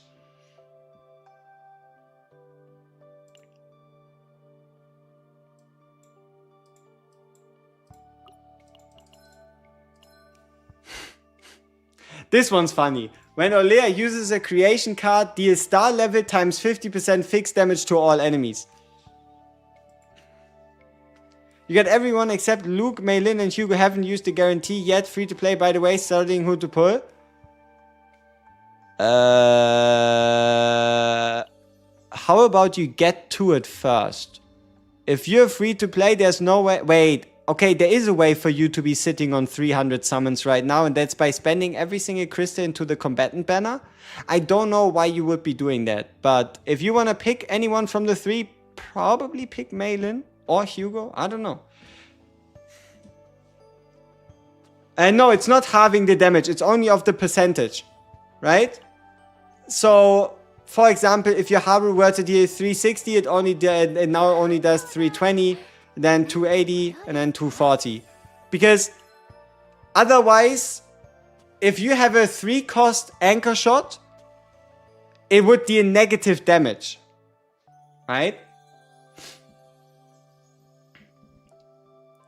If you increase the damage of anchor shot with lift anchor, and then use the E2, you could be doing 20% negative damage? Not quite.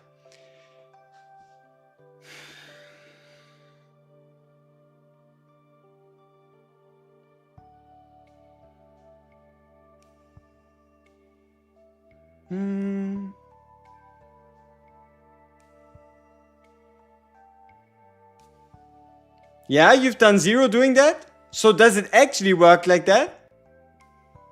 Because I heard from people glazing E2 that this was how it's gonna work. Like, I only have E1 if I were to upgrade her. I'm actually mainly going by something that others have told me. Like, E2 is multiplicative? Alright. So it is a negative 80, huh? E2 Haru is a fraud? Sure. Still doesn't make it bad. Yeah, lift anchor at 0 AP has made me do 0 damage? Okay, that's good to know. Appreciate it. It doesn't work like that? I have E2 and even at 0 it still does damage? I mean, it depends on what the base cost is, right? If it's 2 or 3. Anchor shot return after crit can be enters at 100%. Isn't it once per turn? Doesn't it just say that right here?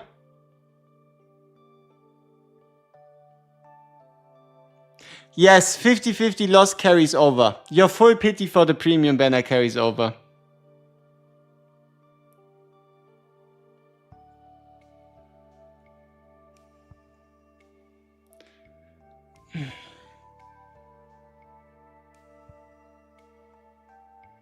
If E2 is additive and not multiplicative, that would be absurdly broken. Very true.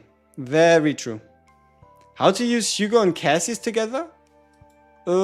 Smash in somebody that does a whole bunch of attacks.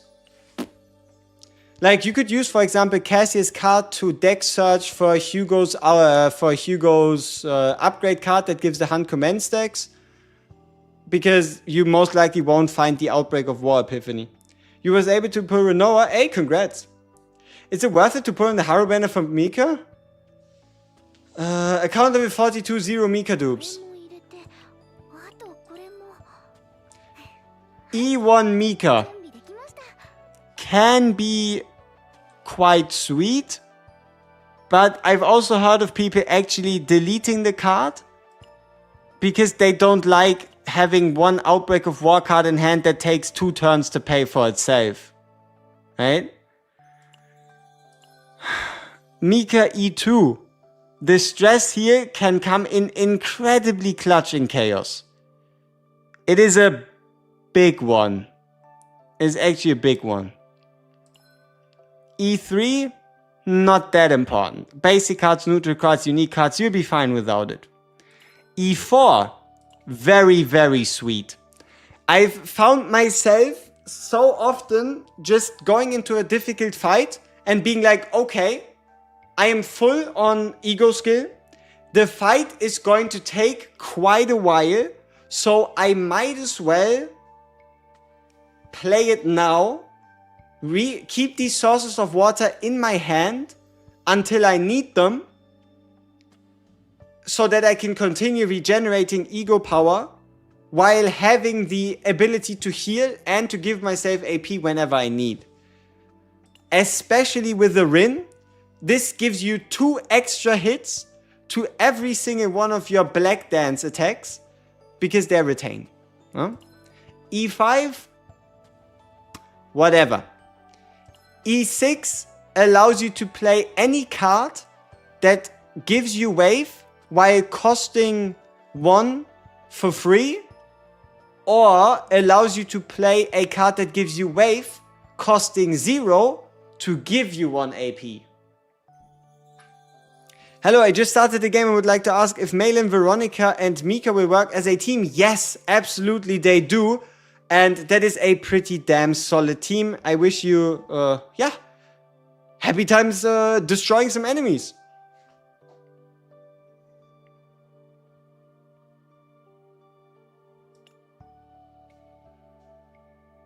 Sometimes boss skills interact with your cards so you can't retain it for long. 95% of the time you will be able to retain it as long as you need.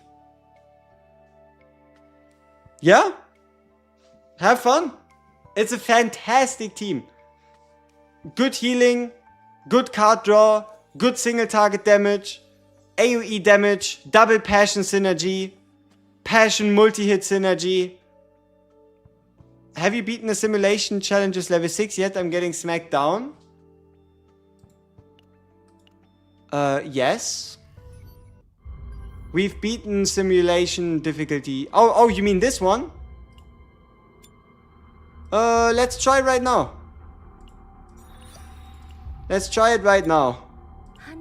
Level 50. Weird guy. Here we go. Alright, so we have our turn start.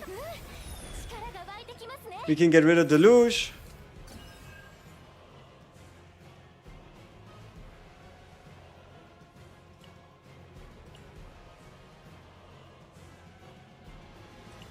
I mean, I don't have to play with this turn 1, right? Like, if we're talking a boss fight, I might as well just find myself a stance card. It just makes the fight more efficient for me. The AI in this game is hella dumb. Depends on your deck, but usually it doesn't turn out to be the smartest.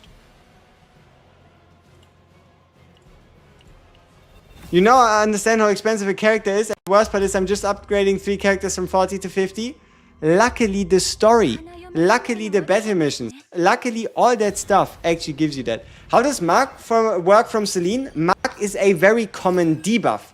What Mark says is, you apply the debuff to an enemy. Every time you use an attack card, Selena is going to use a extra attack on that target. That's it, right? So you apply a mark, you can attack anybody. Anytime you use an attack card, Selena will just do an extra attack. You can look at the value, but it's base 100, but you can improve that. I end skip turn on this boss and win automatically with Pierce, Ballista, Veronica. Yeah, I mean, we're gonna start with our start card. We're going to attack him. We're going to draw, save some cards. We're going to start getting some cards down. Going to do some cuts. And we can do some more cuts.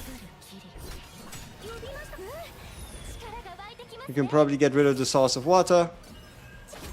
Do a deluge. Get ourselves a heal and continue.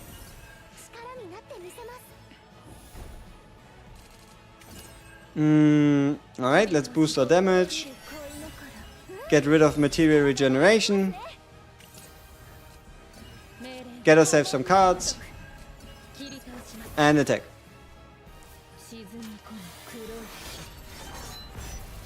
Yo, Anis, hello. What's up? Alright.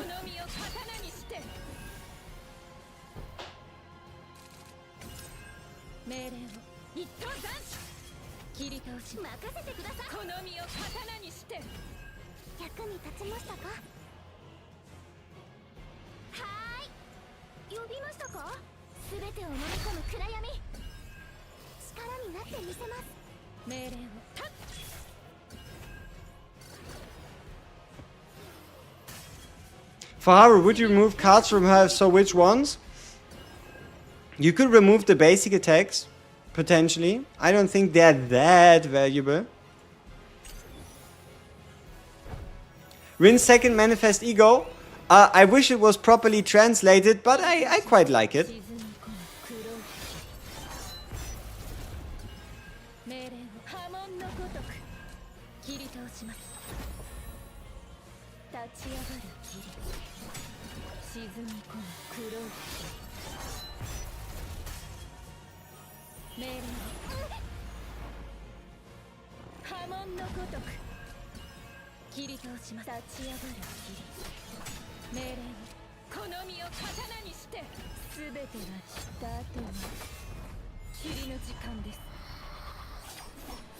Did they fix the window screen for Stove Client? I don't think so.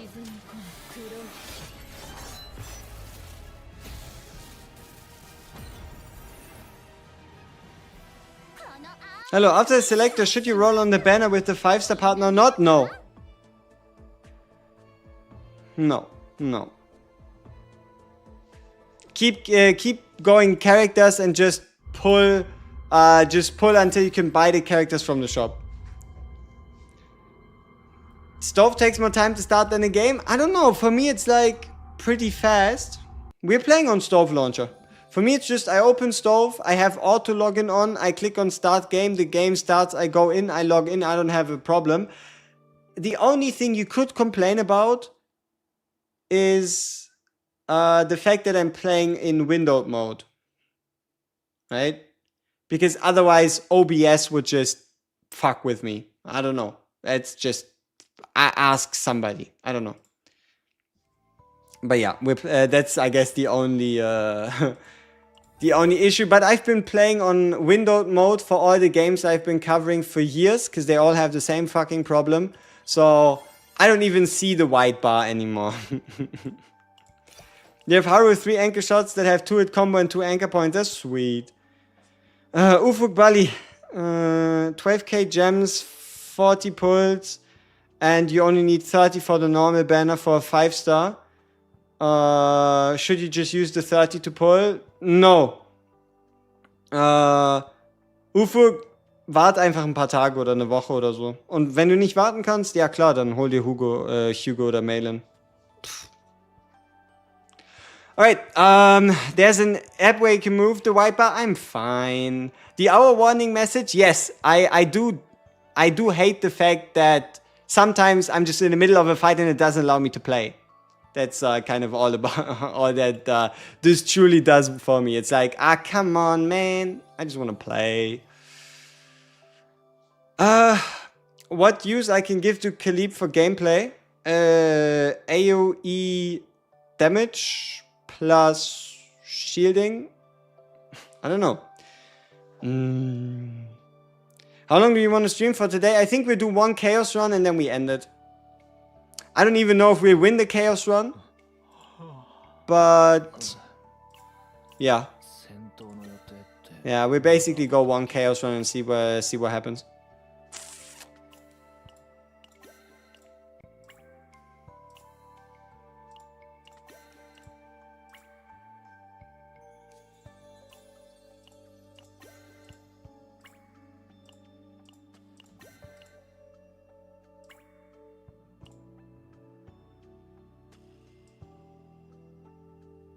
I can't stand to see this anymore. Which skill does Haru's E3 actually buff? Let me see. Should be the ultimate. Like, that's just usually how E3s go. I'm just confirming things. Yeah, it's the ult. The ult now deals 100% more damage and 20% more per buff. Or ego skill, I guess. But yeah, you can click on the question mark and it tells you. Did the Ray Gift get resetted? Yes, we now have a second week of Ray Gift, meaning an extra 10 pull over the next 7 days. What about a Luke Renoa Mika team?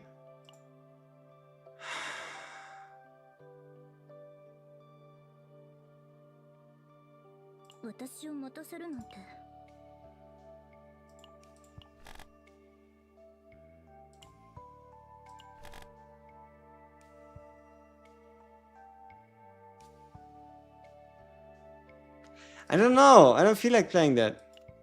What teams am I planning to run for hyperspace? Probably Rinray Mika. No, probably Rinray Cassius. And then like Mika and anybody else. Oh yeah, do you think they release more endgame?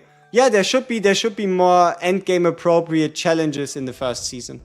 You get 3 5-stars today, my creds will end up looking like yours. Understandable.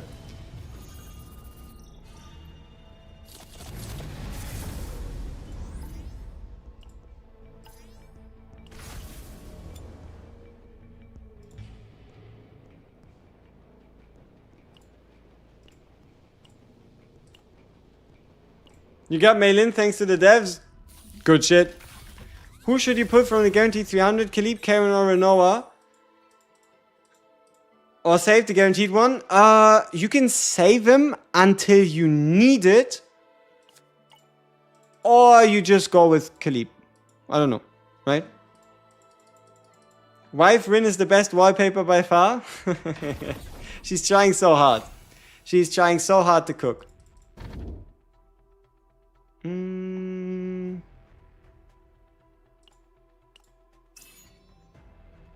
I ain't building anyone else until I max my main 4. I don't care for all the 1 level 5-stars chilling. Understandable. What's good? Finally been able to catch a stream. Luke maining in today's age is crazy. What you mean in today's age? Luke's fantastic. He's doing very well. Koreans, please make Smelly Gate give 2 5-star unit like what they did with E7 issue. Oh, come on. We're fine. We got enough. We don't need to squeeze everything out of the devs. Am I the only one to take Haru to Affinity 10, your favorite? No, there's a lot of people that have the eating Haru background.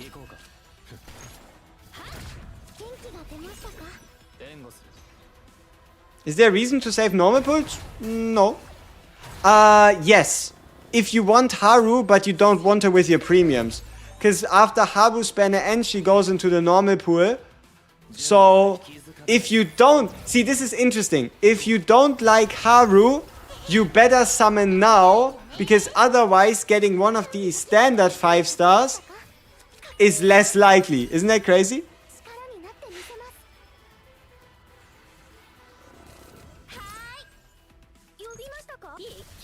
I'm sad Ray doesn't have a background. And yeah, it is... It's a bit weird, I'll admit. Eating Haru, yep. It is exactly as you would think it is. I'd be so mad if I get a Haru dupe later. Oh, come on. It's not that bad. But yeah, then you better save now. No, you better summon now. Don't save. Select 2, exhaust, get 1 void card. That's just ass. Exhaust 2, draw that many. We can at least do something with that.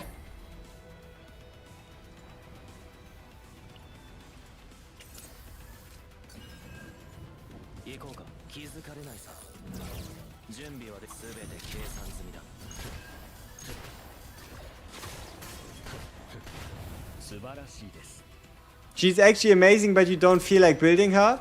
Then you probably shouldn't be as sad about dupe, right? Question, why Ray instead of Veronica for this loop? Not Void team since Vero draw, no need to exhaust. Is it because Vero isn't built yet? To a degree, yes. I don't yet have like a fully proper set. And I'm just so used to double heal. And I'm so used to like the interaction. There is a very nice interaction between the Ray buff card and the Demon Storm gold extra hit thing. Because you can add a 100% multiplier to the card that can hit like 6, 7, 8 times. And that's just basically 800% free damage, which is just... it's crazy. Are we not streaming on Twitch anymore? Yeah, bad experience with Twitch and YouTube wanting different bandwidths, and that just leading to both streams suffering.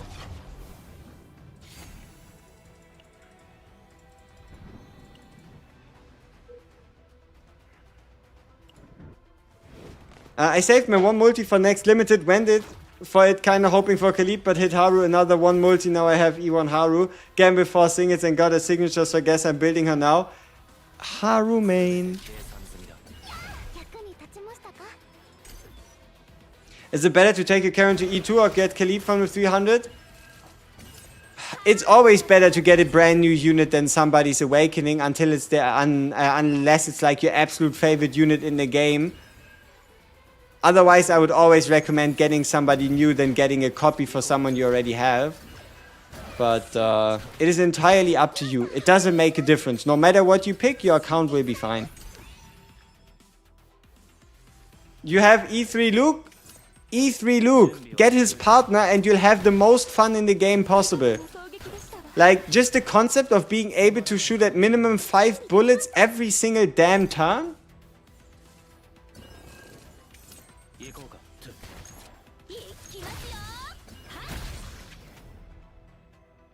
6 even with the partner, like 6 bullets every single turn at minimum. You have at minimum a 6 hitter on the bullet damage.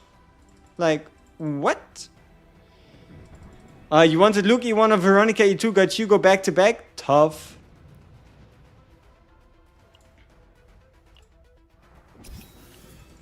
Just don't use Luke on order potential enemy. Why? What happens if you use Luke on the order potential enemy? Does the game die? If new units will be added to the 300 pity, then saving for a guaranteed unit can be possible. Yeah, we just don't know if they will or won't. He hard caps damage for Luke. Oh no. A potential unit that takes longer than 1 turn to beat? Disturbing.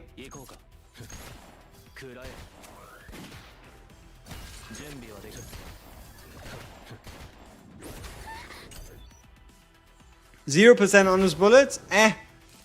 Tis what it is. Then you just hit him with the demon dance, or you just buff something, or I don't know.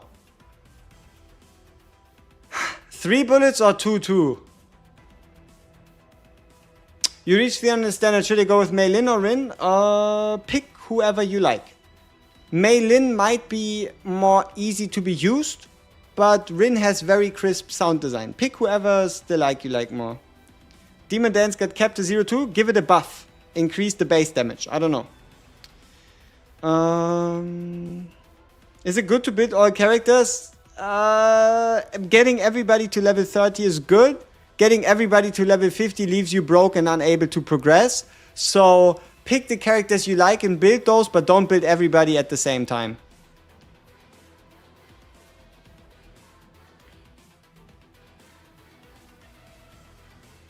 Bullets are considered neutral cards? Yes, yes they are. Don't ask me why, don't ask me how, but tis what it is, you know?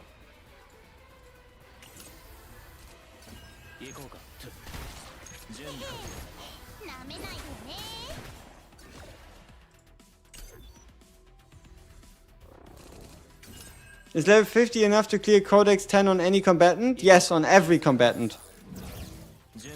Mei Lin can do it, Veronica can do it, Khalib can do it, Rin can do it, Luke can do it, Hugo can do it, Tressa can do it, anybody can. I saw a theory that it's because he can get it from his partner as well.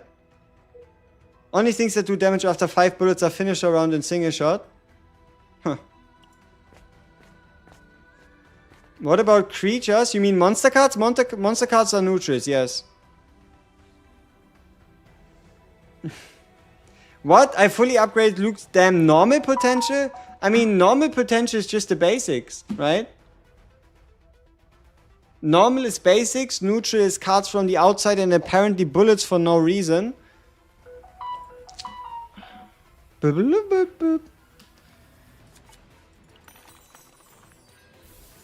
We failed again. We have a +5 on analysis rolls and we failed again. Unbelievable. Should we play Negotiate? Negotiate could help with some bullets. Maybe we get like a funny awakening or something. You thought the bullets were basic cards since there's white text? Yeah, I don't know. Bullets are weird. What 5-star sub DPS should I use with Mei Lin if you don't have a Selena? You could run a Tressa because she's AP cheap. You could try Owen if you want to, because he's passion. Are Renoa bullets? No, Renoa bullets are unique. Renoa bullets are unique. When Negotiate has killed you in so many runs, then only use it when you know that you're gonna win. Don't just murder yourself over a negotiation. Is the team I'm running a good team? It can clear difficulty 10-0 system. So no. Which epiphany should you go for Khalib's vulture ejection? The silver veil at minimum, and then either like the most damage possible is like the most appropriate route, but you want to make sure that you always get silver veil stacks when you use her vulture launcher. Oh, either counterattack 2, 30 shield per card, or reduced cost to 2. Reduced cost to 2 is kind of useless. 30 shield per card can come in clutch, and counterattack is fun. So it's between, yeah, it's between one of those, right? Just don't pick the cost reduction.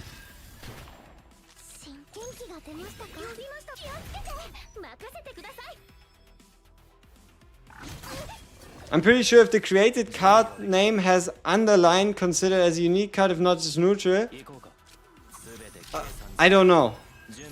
Like ballistas are considered unique. Renoa's bullets are considered unique. For some reason, Luke's just aren't. I don't know. Olea Barrel is the most popular synergy. Which battle pass partner did we choose? We chose Nyx.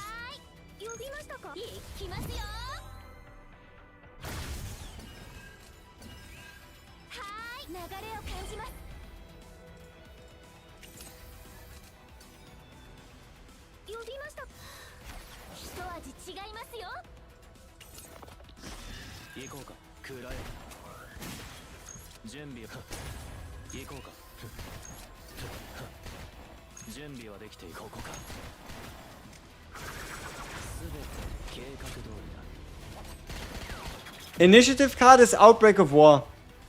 Oh no, initiative is so initiation means Outbreak of War, but initiative means lead. So, lead is these cards that have a 50% chance of cost reduction if you pull them. That's what initiative is. Here, you can, whenever you have a question, there's a question mark. Like there's a thing you can click on and it tells you. Arenor's bullets neutral? No, they're unique. You spent 7,000 gems on the standard banner before they announced the 40 banner pulls. Why did you spend any banners on any pulls on the standard banner anyway? I mean, that's just on you, right? If you enjoyed it or if you think you get something useful out of it, then that's good. If not, this is what it is. You thought it was a magnifying glass? What would it magnify? The description? What the delete tetrahedron is hacker good on Magna? Yup. Oh, you have to read? Yeah, tough. To identify things. I mean, okay, obviously it's not a question mark, but it's a thing that answers questions. I've noticed sometimes on my chaos when my lead cards auto-activate.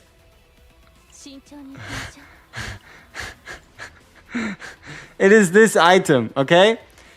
If at the start of your turn you have a lead card in hand, it gets auto-activated. It is this item right here. Card game players and gacha players don't read, it's a deadly combo. Tough. How good is Selena? Pretty damn solid. How would you know if a card is basic, neutral, or unique? So you can do two things. Number one, you can watch my video on basic, neutral cards and potentials. Or number two, you upgrade a character's potential and then check the card and see if the damage multiplier increased. I spent gems and got 2 looks from standard banner. Damn, if I could spend gems and get 2 looks from standard banner, I would do it. Right now. Does the Haru banner count pulls carry over to the next banner? Yes, it does. You tried reading cards once, it was awful. Yeah, never do that. Fuck that. Who wants to read cards anyways? Like, ew. Do you think it's better to craft attack 4th slot memory to get good universal piece? If you want to craft the most universal piece in the game, what you craft is a amulet with crit chance main stat from the 2-piece crit damage set. That is probably the most universal piece you could craft. You pulled Luke and now your account is brick. Tough times, man. I wish you didn't pull Luke. Yuda's difficulty 6 is ridiculously hard.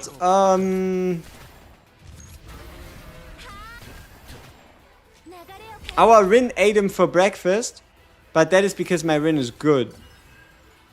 What does that mean? I don't even know. Hey, 600 damage 4-hitter. How many dupes of Luke did you get? I have no dupes of Luke currently. What exactly does extra damage on gear affect? Anything that is extra damage. So, Mark uses extra damage, the Mark debuff. Follow-up attacks use extra damage. Renoa's damage on her unique bullets is considered extra attack damage. So, yeah, there's a couple things in the game, but it's like the Mark debuff, it's additional attacks, it's follow-up attacks, it's combo attacks, right? Like you know, like this, like character attacks, teammate attacks with them. Lightning Dingo, yeah. Hugo's things are follow-ups. Ballistas are also extra attacks, yes. This game is so fun. The last time I played a card battler was Button, Katos, and Lost Kingdoms for GameCube. Damn. That's been a while, isn't it? But yeah, the game is an absolute blast.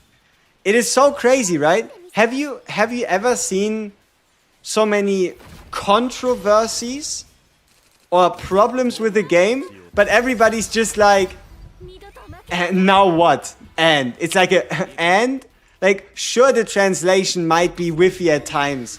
Sure, something happens over there with the story writers and the story is whatever, but it's like okay, next. Like, nobody cares. Nobody cares. We're all just here for the game. You just got a CZN ad. I don't understand YouTube marketing. For some time now, everybody's always like, hey, I just got an ad for the game on a video for the game. Which is, like, sure, it's the right audience, but they're already playing.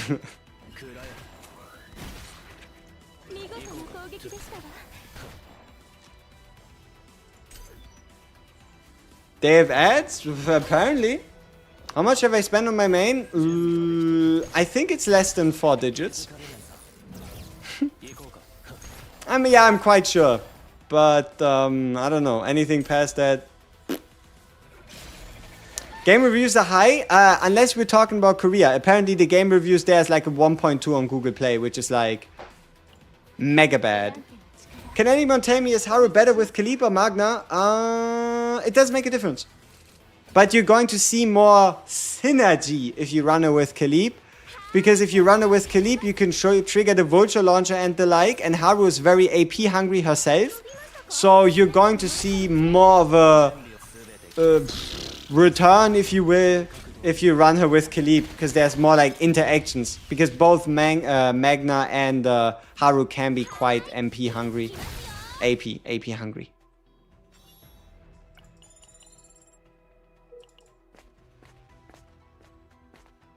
You got another Haru early. Should I stop at Team 1 Haru? I also got the partner. I mean, if you already got Haru and her partner, and you want the biggest power jump possible, go for the E2 and then stop.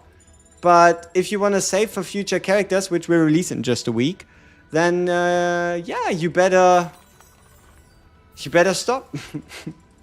Is there any good team for Magna? I don't have Khalib. Any team, like Magna is another unit that you can slot into any team. She's going to do her counters, she's going to do her shields, she's going to do her, yeah, she's mainly going to do counters, shields, some extra damage, survivability, right? But no, you can fit her into any team, really.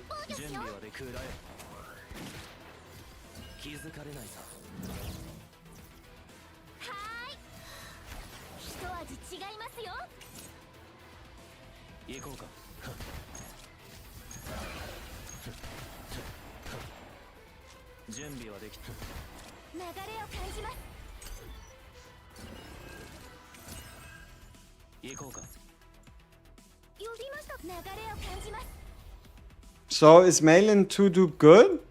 Yes. Do you need it? No.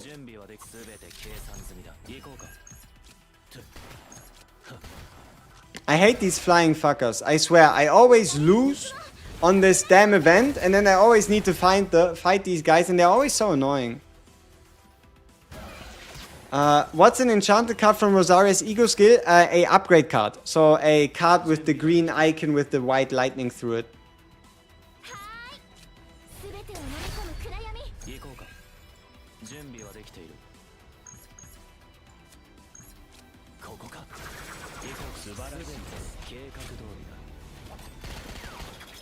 How does my Luke hit so much?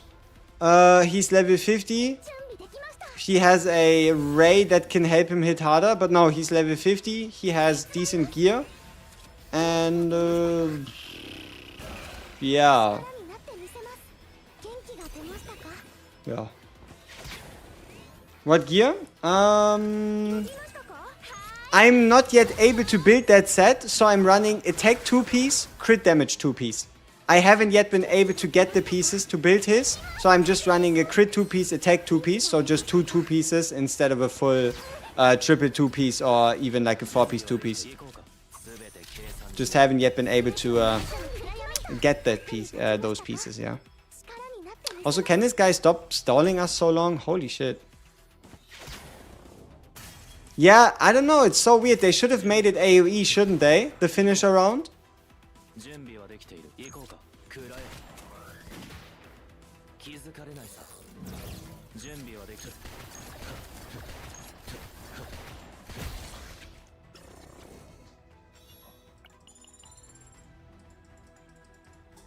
Luke's problem is he's fast to drop counter. What do you mean? Like, if you fight an enemy that counters you...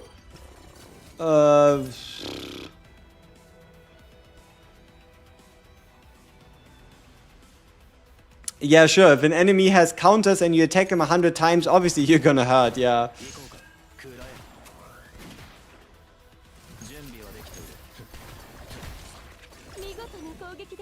How's Karen? I have one dupe of him. Karen's amazing. He's doing pretty well.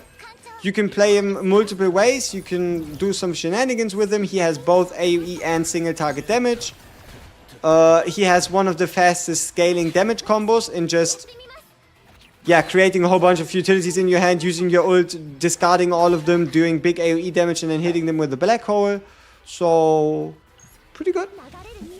Best win 4-star and 5-star partner. Best 4-star is Lillian, best 5-star is Scarlet. Do you need good memory fragments to clear high difficulty chaos? Define good. At minimum, you want the right main stats, okay? What you want is you want the sets and you want the good main stats on right side gear. Everything else is negotiable, but at minimum, alright? At minimum, you want to make sure that you have good main stats. Main stats and sets, everything else debatable, right? But if you don't have good main stats, if you don't have any set effects, you're gonna have trouble beating difficulty 10. How's the loot run going so far? Nothing yet has happened. We haven't gotten like any funny godly epiphanies, nor have we encountered any events. We haven't yet made it to the first boss. It's like a standard beginning to a run, right? It's a little slow, not a lot going on, but yeah. I cleared difficulty 10 without any gold gear upgraded. Yeah, perfectly fine. But you at least, even with blue gear, want to make sure you have those main stats set up. Best Mika partner? Arwen as a 4-star, or I guess Nyx as a 5-star. You can also run Alyssa, but I prefer Arwen.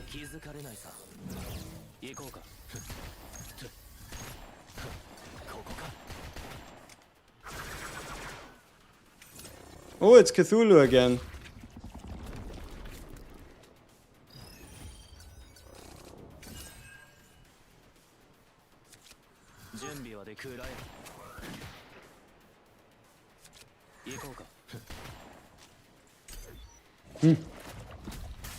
I feel like elites are bait.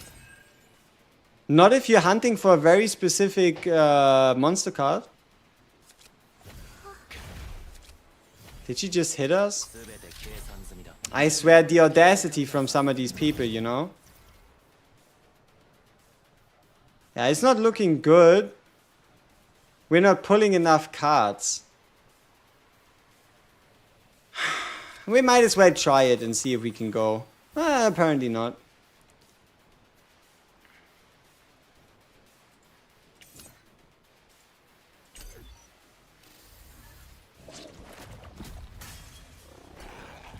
Is Rin and Hugo a good combo?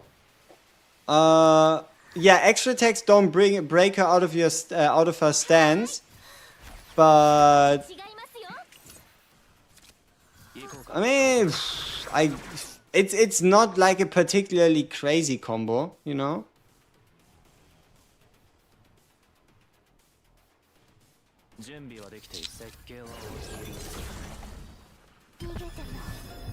I misplayed, didn't I? Oh, shit, and I already ended my turn.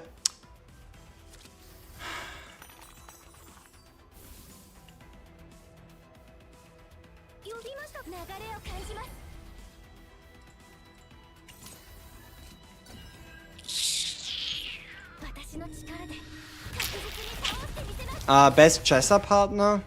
Eloise is the only one that really makes sense. Even though the weakening effect doesn't do much, at least the passive helps you a little. Yeah, we're dead here.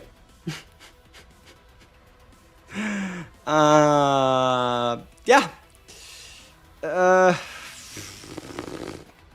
Unlucky starting hand, I guess. Reset. I mean, we can see if there's anything we can do here, but I mean, you're right, you're right. If I truly think about this turn, there is something more we can do. Guarantee on banner carries over for next banner? Yes, it does. I think the escape chance is gonna roll the same thing, isn't it?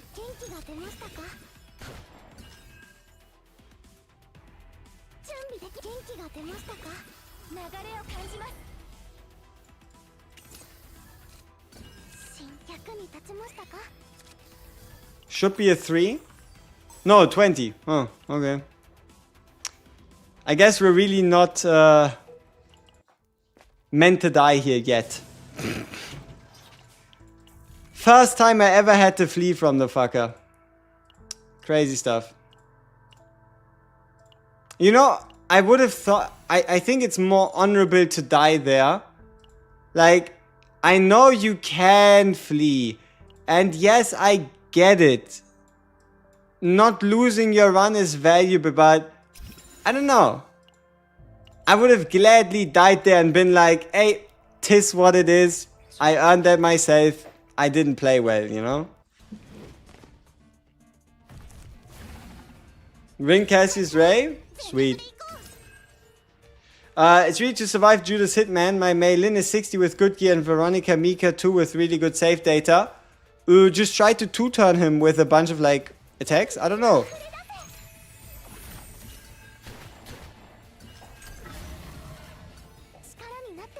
The masculine urge not to back down. Yeah, exactly. Your pride and ego wouldn't allow you to admit defeat.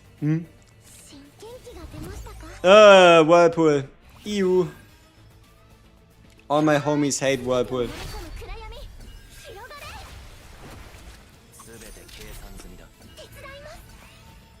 How do you guys survive without Mika as your healer? You just need a well-built Nia, well-built Cassius, well-built Ray. Right, like as long as they have a good defense stat and you pick up some heals left and right, you should be fine. There's an amulet where every attack gives 60% shield when played and pairs great with Luke. Yeah, there's also a ring that gives you a mega giga hyper big shield. We should see if we can get it. How do you guys survive without a tank? Healing can reduce stress. The higher player level you are, the more stats your units have, the more every heal heals. And if a heal heals, then yeah, that's pretty good.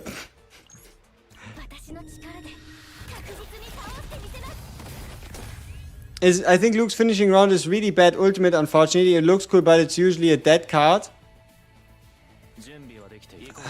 That's just when you draw it for the first time. The finishing bullet is... You only need to play 5 bullets throughout the whole fight to unlock it. And playing 5 bullets throughout the duration of a fight is not that hard. So, yeah, see? See, we don't have Luke E2, we don't have Luke with partner, and there you go. Bullet card is usable. I think healing should still lower stress even if you're full HP. That would make shields a bit too overpowered, don't you think? Like, I think that's one of the benefits that, like, makes it a bit more balanced to be playing no shielder, due to you always being pretty much below 100% HP.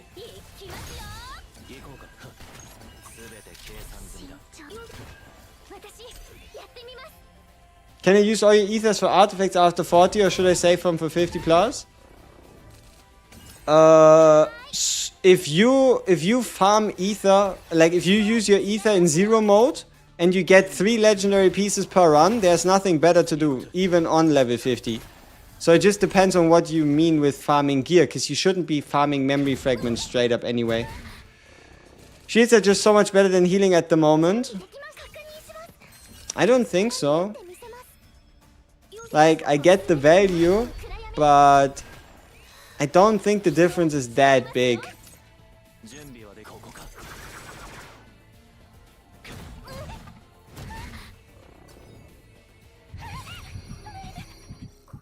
The eat your boss hound person with extra discard every turn actually makes the fight difficult? Yep, absolutely.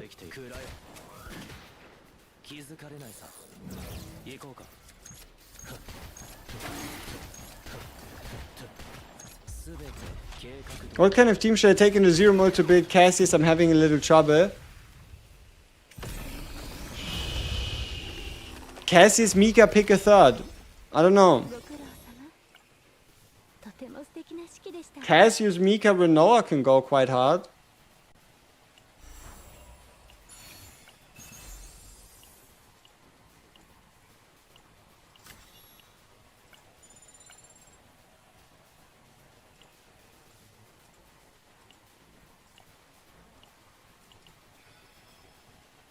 Is Rachel or Wilhelmina better for Khalib? If you're looking for damage for Khalib, pick Wilhelmina. If you're looking for shields and survivability and card draw, pick Rachel. With shields, you re-stress even if you block all damage. Yeah, but that's just the nightmare mode stress. It's like 3 stress at the end of every turn. But you get that even if you don't have shields, right? Starting from, I think starting from 8, fairly likely on 9, guaranteed on 10.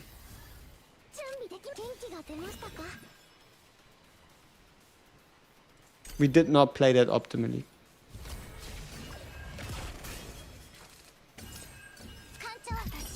Hey!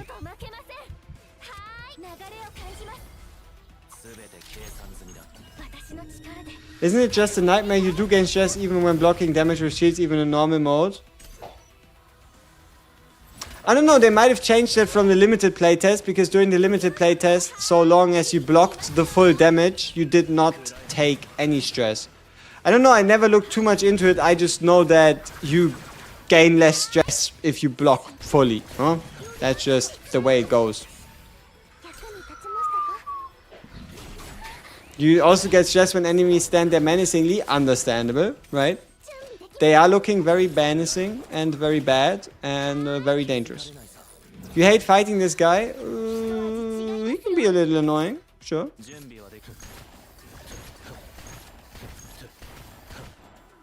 Or you mean the cost guy? Because the cost guy can actually help you reduce the cost of your cards in your hand so long as you just play attack cards first.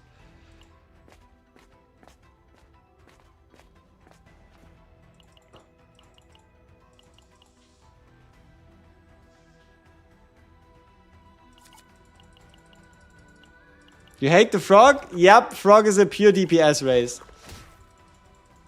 Alright, if we hit this one, our survivability is,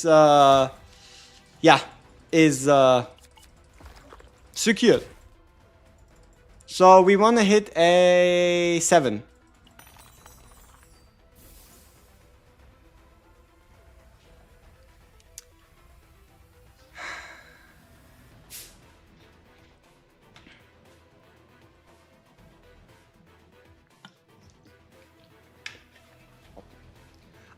The best compromise between damage and usability is, I would say, stop at level 30 if you want to level a whole bunch. The new change to save data is something very minor. It's actually, there was an exploit to gain incredibly strong save data already on level 5 difficulty of the codex. And that's now been fixed. So that's like the main change. And the future changes are that the devs vowed that they were going to try to make it more obvious how save data works in the first place. 04, yep. Absolutely cooked. You must want the reset dice? Yes, I am begging for it, but we are still a little bit away from getting that skill. So for those of you that don't know, during the limited playtest, you were able to reroll your dice. And now it's a skill that you can unlock in the research tree. Who can replace Mika? Everybody can replace Mika outside of Chaos. Inside of Chaos is gonna be a little tough.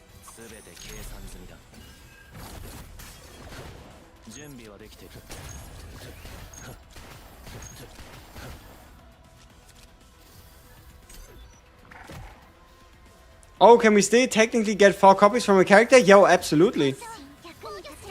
Right? The only thing you need to do is you need to get the card once on the first boss. Then you want to clone it with an event. And then you just get it again on the final boss. Ta-da!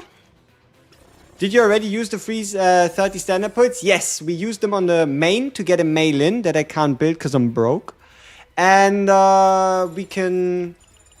we put nothing on the free-to-play, but we did get 30 closer to pity, so we're now like 16 away. Praying for a 5-star Mika? Sure.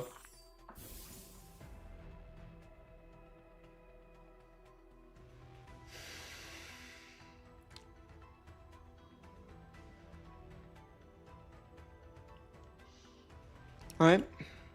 I guess no epiphany for us. Who needs a godly epiphany anyway, right? Like, I always hate godly epiphanies. They are so useless. I wouldn't even want them if I could get them for free. How many times in a row now have we failed the dice roll? I guess twice. But we did fail it a couple times during... Head doesn't want to work. During Cthulhu, so I don't know. A number. I won't be the best barrel team. Barrel plus whoever you like.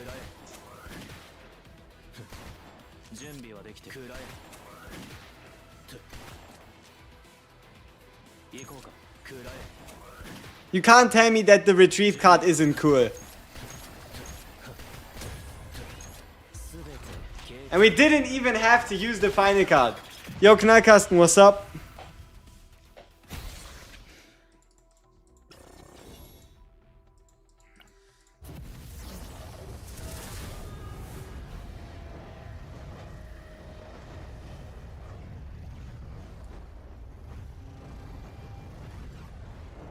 That's a lot of draw.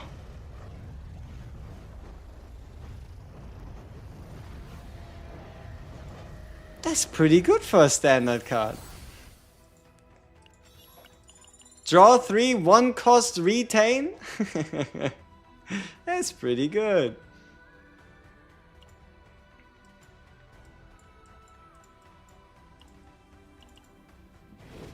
Political negotiate, yep.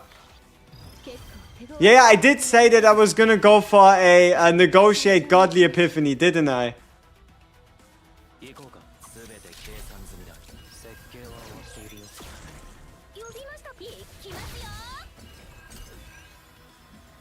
What type of things are you looking for in future updates or hope they implement?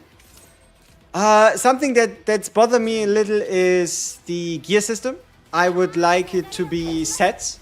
Sets that you can just swap between characters or sets that you can make. Like, for example, every time I want to play a different support from Mika and I don't yet have built a set for that character, I have to go out of my way to just swap over every single piece. The translations, right? I would greatly appreciate the translations being more humane, more useful.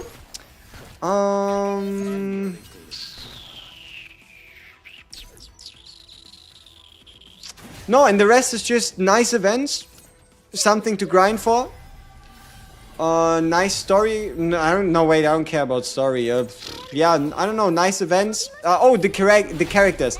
I want the characters to release to have multiple ways to be built and potentially synergize with multiple characters, opening up the possibility for you to enjoy a character not just with one specific unit.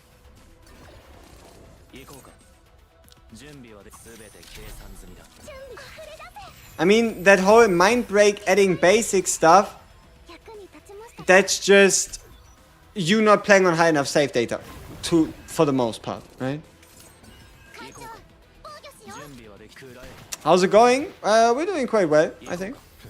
We're getting there. You just found out Mind Break adds basic cards? No. Your character's mind can be broken and you can get away scot-free without any cards. It just depends on save data value, overall card value, and then some other shenanigans. But no, you can absolutely get away without having basic cards added back in. Bro, I was talking of Luke, now I have him E4. Holy shit, that's a lot of Lukes.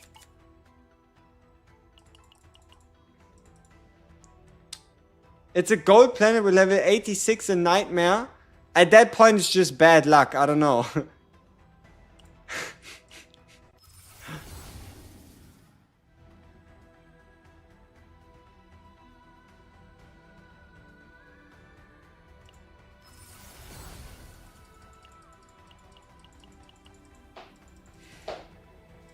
But yeah, maybe you put in too many neutral cards. I guess it's RNG on top. What does Ballista count as unique card? E6 Luke is a man's dream. Any Luke Epiphanies are a man's dream, especially with Janet partner.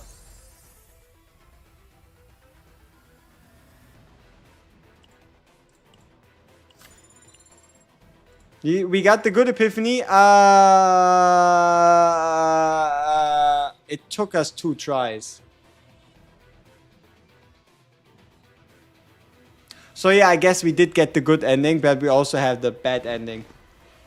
Does very high save data still have cap? I guess. I mean, usually you can assume if you play on very high save data on a difficulty 10 planet in nightmare mode that you're pretty much going to keep everything. But yeah, sometimes life just doesn't work that way. I don't know.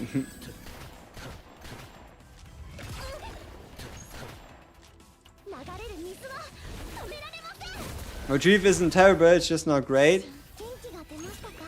Hey, I didn't say it was terrible. I said I didn't get the best choice the first time, I guess. If that makes sense. So now I realize my 78 terabyte Mika save data from level 5 codex was a bug. Do you think they'll remove the data gained during the bug? Yes. They already said they were gonna investigate. So if your save data is truly and indeed a fake, they're going to take it away at some point later down the line. They're not gonna like delete it, but I think they're gonna like add in a card or remove a card or something like that. Yeah.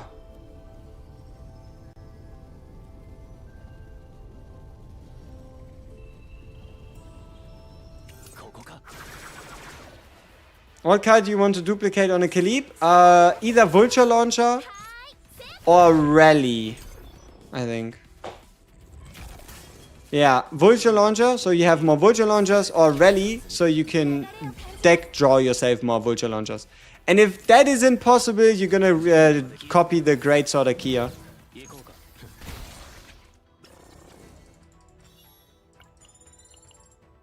I think I already saw they changed one of your save datas. What do you mean they messed it up? They corrected it. They made it fair.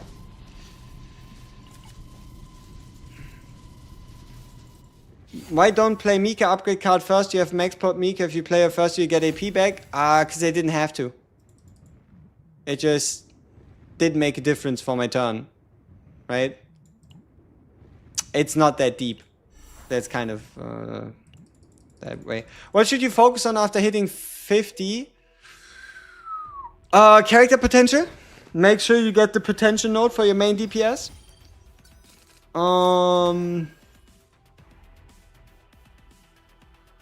I don't know if we want to give this guy morale.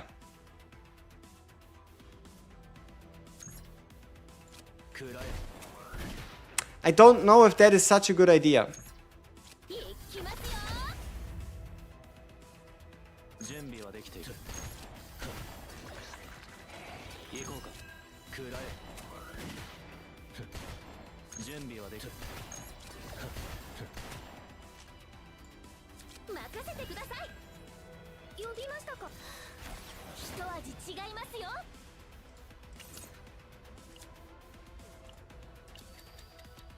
If you already had 6 level 50 characters, would you keep pulling on standard or save? Just because you have 6 level 60 characters doesn't mean you have to play with them until the end of the time. So If you're happy with your characters and you don't like anybody else in particular, then save. If you still have characters you're looking for, if you still have characters you like, then don't save.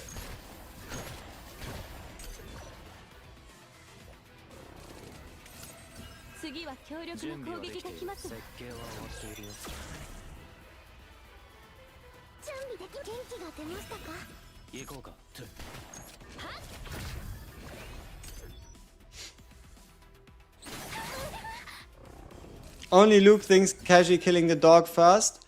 That's how we roll. Alright, let's end the guy. Or let's at least attempt it. We have so many fucking cards in hand. Okay, undo, undo, undo.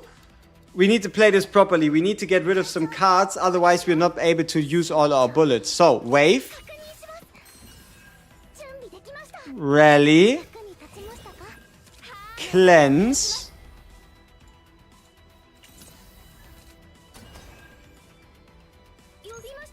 Morale. Shot. Buff. Shot. This shot, because it also gets the buff. Shot. Shot.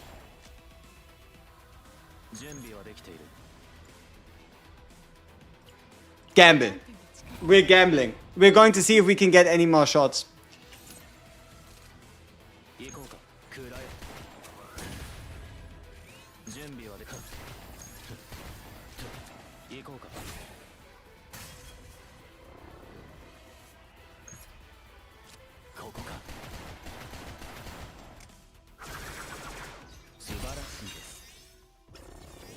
Oh, pretty sweet. That's what we like to see.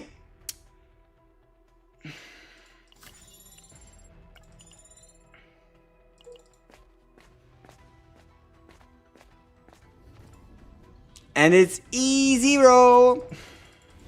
Holy damage. Indeed. So satisfying.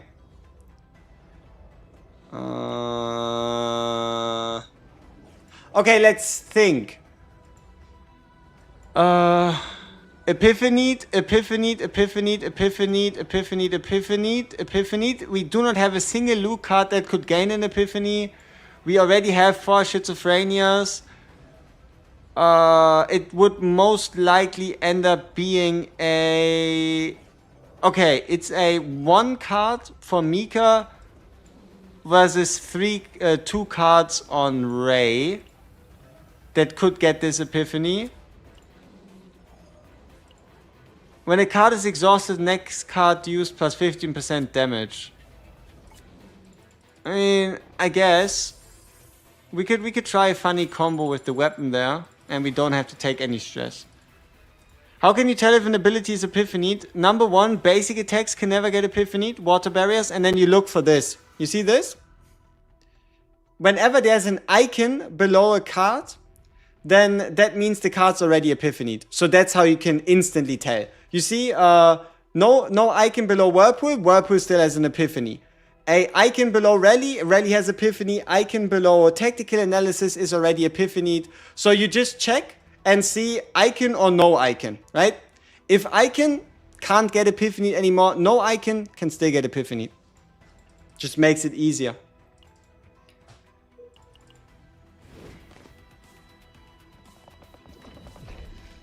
Got win today, is she worth, bro? Ah!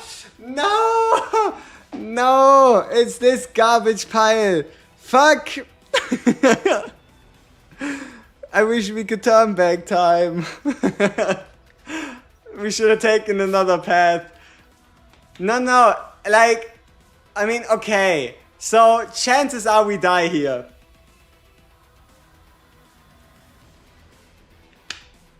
We'll have to see. Alright.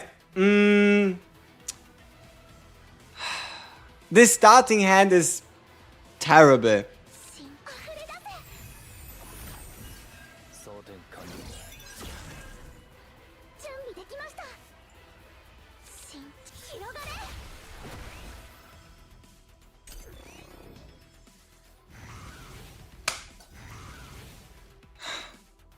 Alright.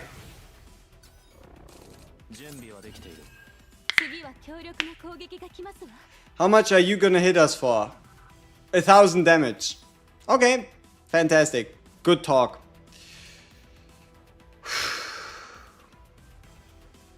How do we go about this?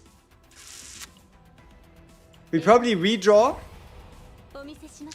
Schizophrenia gone, Darkblade gone. Healing gone.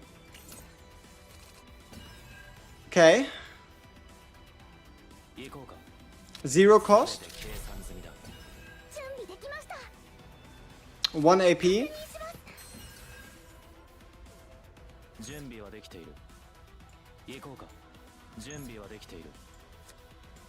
This should one shot. Sweet. 1, 2, 3, 4, 5, 6, 7, 8. So you get a bullet. You get a shot. Nice. 1, 2, 3, 4, 5, 6, 7, 8, 9. Okay. You get a shot. That's alright. No, that's not alright. Undo the last action. We don't need to lose more HP than we have to.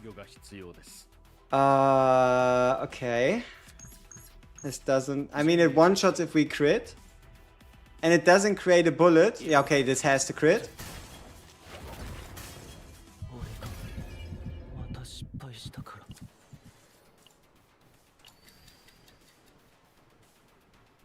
How did that work? We didn't go into fucking breakdown mode the last time.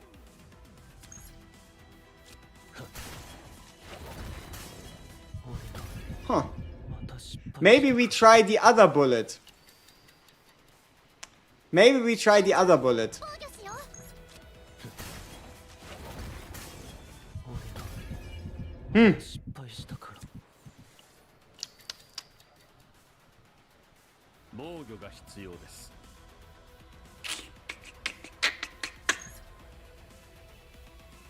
Yeah, I mean, then we have to go with this.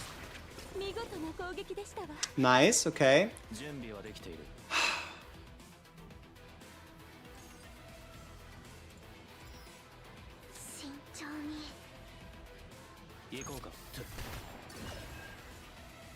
One, 2, 3, 4, 5, 6, 7, 8, 9. Double hitter.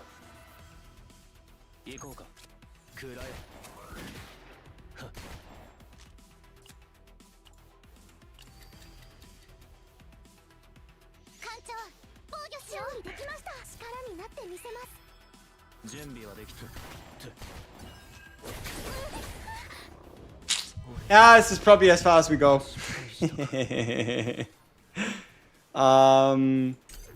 Yeah, our main DPS is out, right?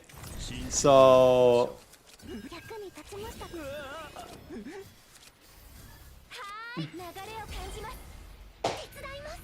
I mean, who knows? We have one more turn.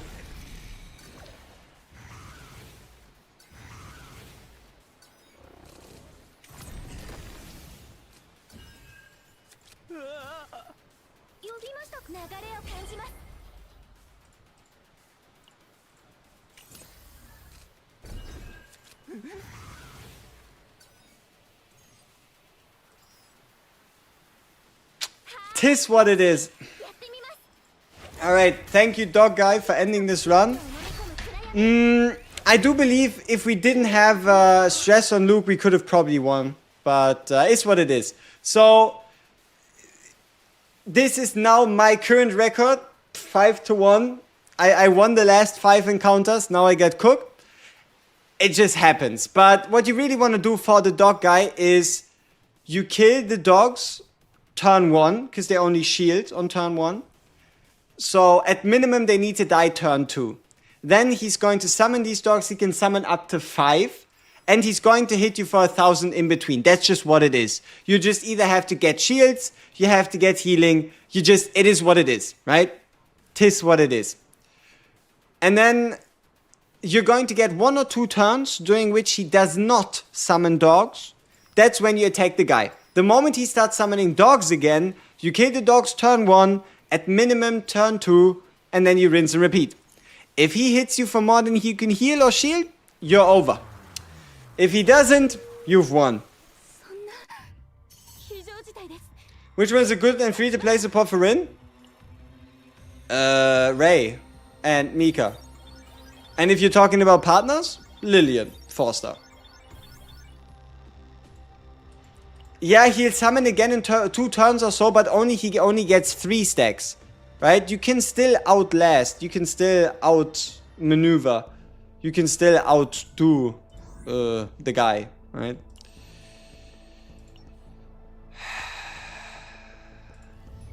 Time to get some units.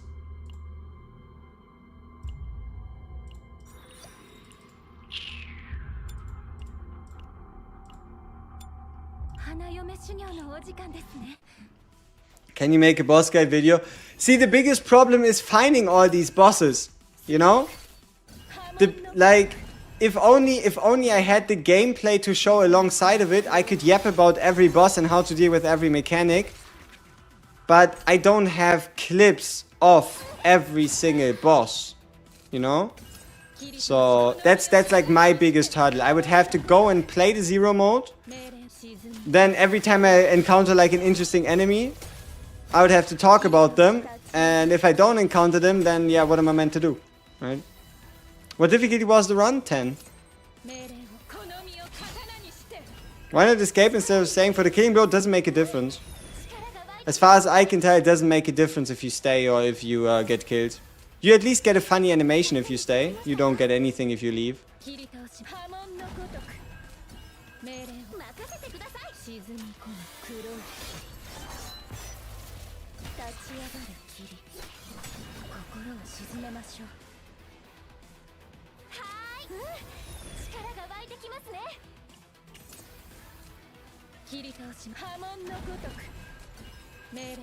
But yeah, my Rin has 100% win chance against the guy at least, so that's good.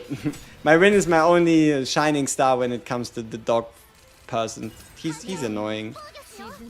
It is what it is. Right. Magna can fit on any team? Yes, she can. Do you know if the damage over time stat on fragments affects agony? Yes, that is exactly the only thing that boosts agony damage. My Rin is cracked? Yes, she has a very sweet save file. There's only 2 problems with the save file. I'm very close to like a god Rin. There's 2 issues. Number 1, I have the wrong epiphany on Darkness Secret Art Annihilation. This should have been the -1 cost epiphany. And number 2, I need a godly epiphany on Darkness Secret Art Destruction that gives me 1 AP. Luckily, as far as I can tell, the 1 AP epiphany on Darkness Secret Art Destruction is, I think, the only godly epiphany available for this skill. So I just need 1 godly epiphany and a different epiphany and I'll be fine. Yeah. Pretty much.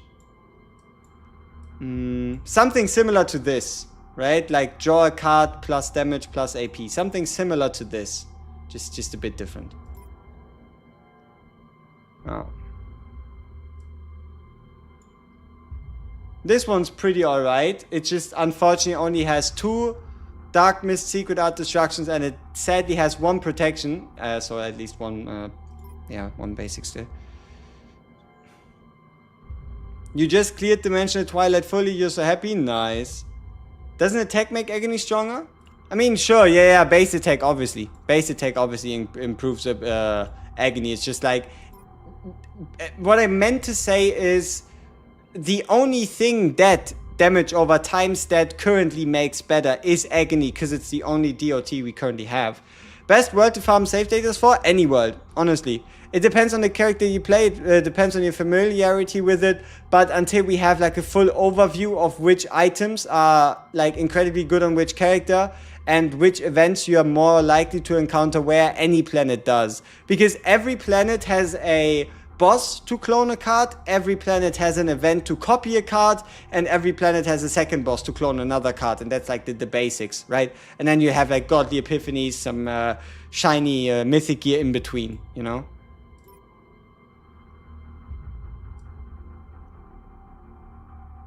Oh yeah, this save's quite fun as well, at least, somewhat. Is there a best world for Rin? City of Mist is by far the easiest because you're always type effective. If you have Khalib, farm yellow. Yeah, pretty much. If you're confident in your Khalib, just farm yellow, yeah. I can see that. Every planet has different gears though. Yeah, not quite, because for the most part you can just get the gear from a shop, right? When it comes to like legendary gear. And mythic gear you can always just get from like Cthulhu. So I wouldn't be too worried about that.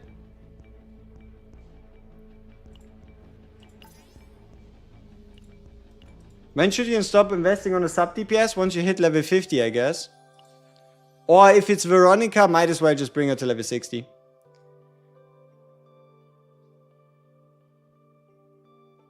Have you seen if level 10 Nightmare that can produce save data with 2 mythic gears? You cannot get 2 mythic gears on a character. It's a limit of 1. What's a neutral infection card? It's a card called Infection, and I think it's a debuff. I couldn't tell you what it does though. How come my characters sometimes need memory erasure even though I didn't die in the zero mode after a completed run? Because their mind broke during the run. Right? Every time your character gets stressed and enters into the mind break state, that can still be something you have to clear even if you didn't die. Alright people, I think this is it for today.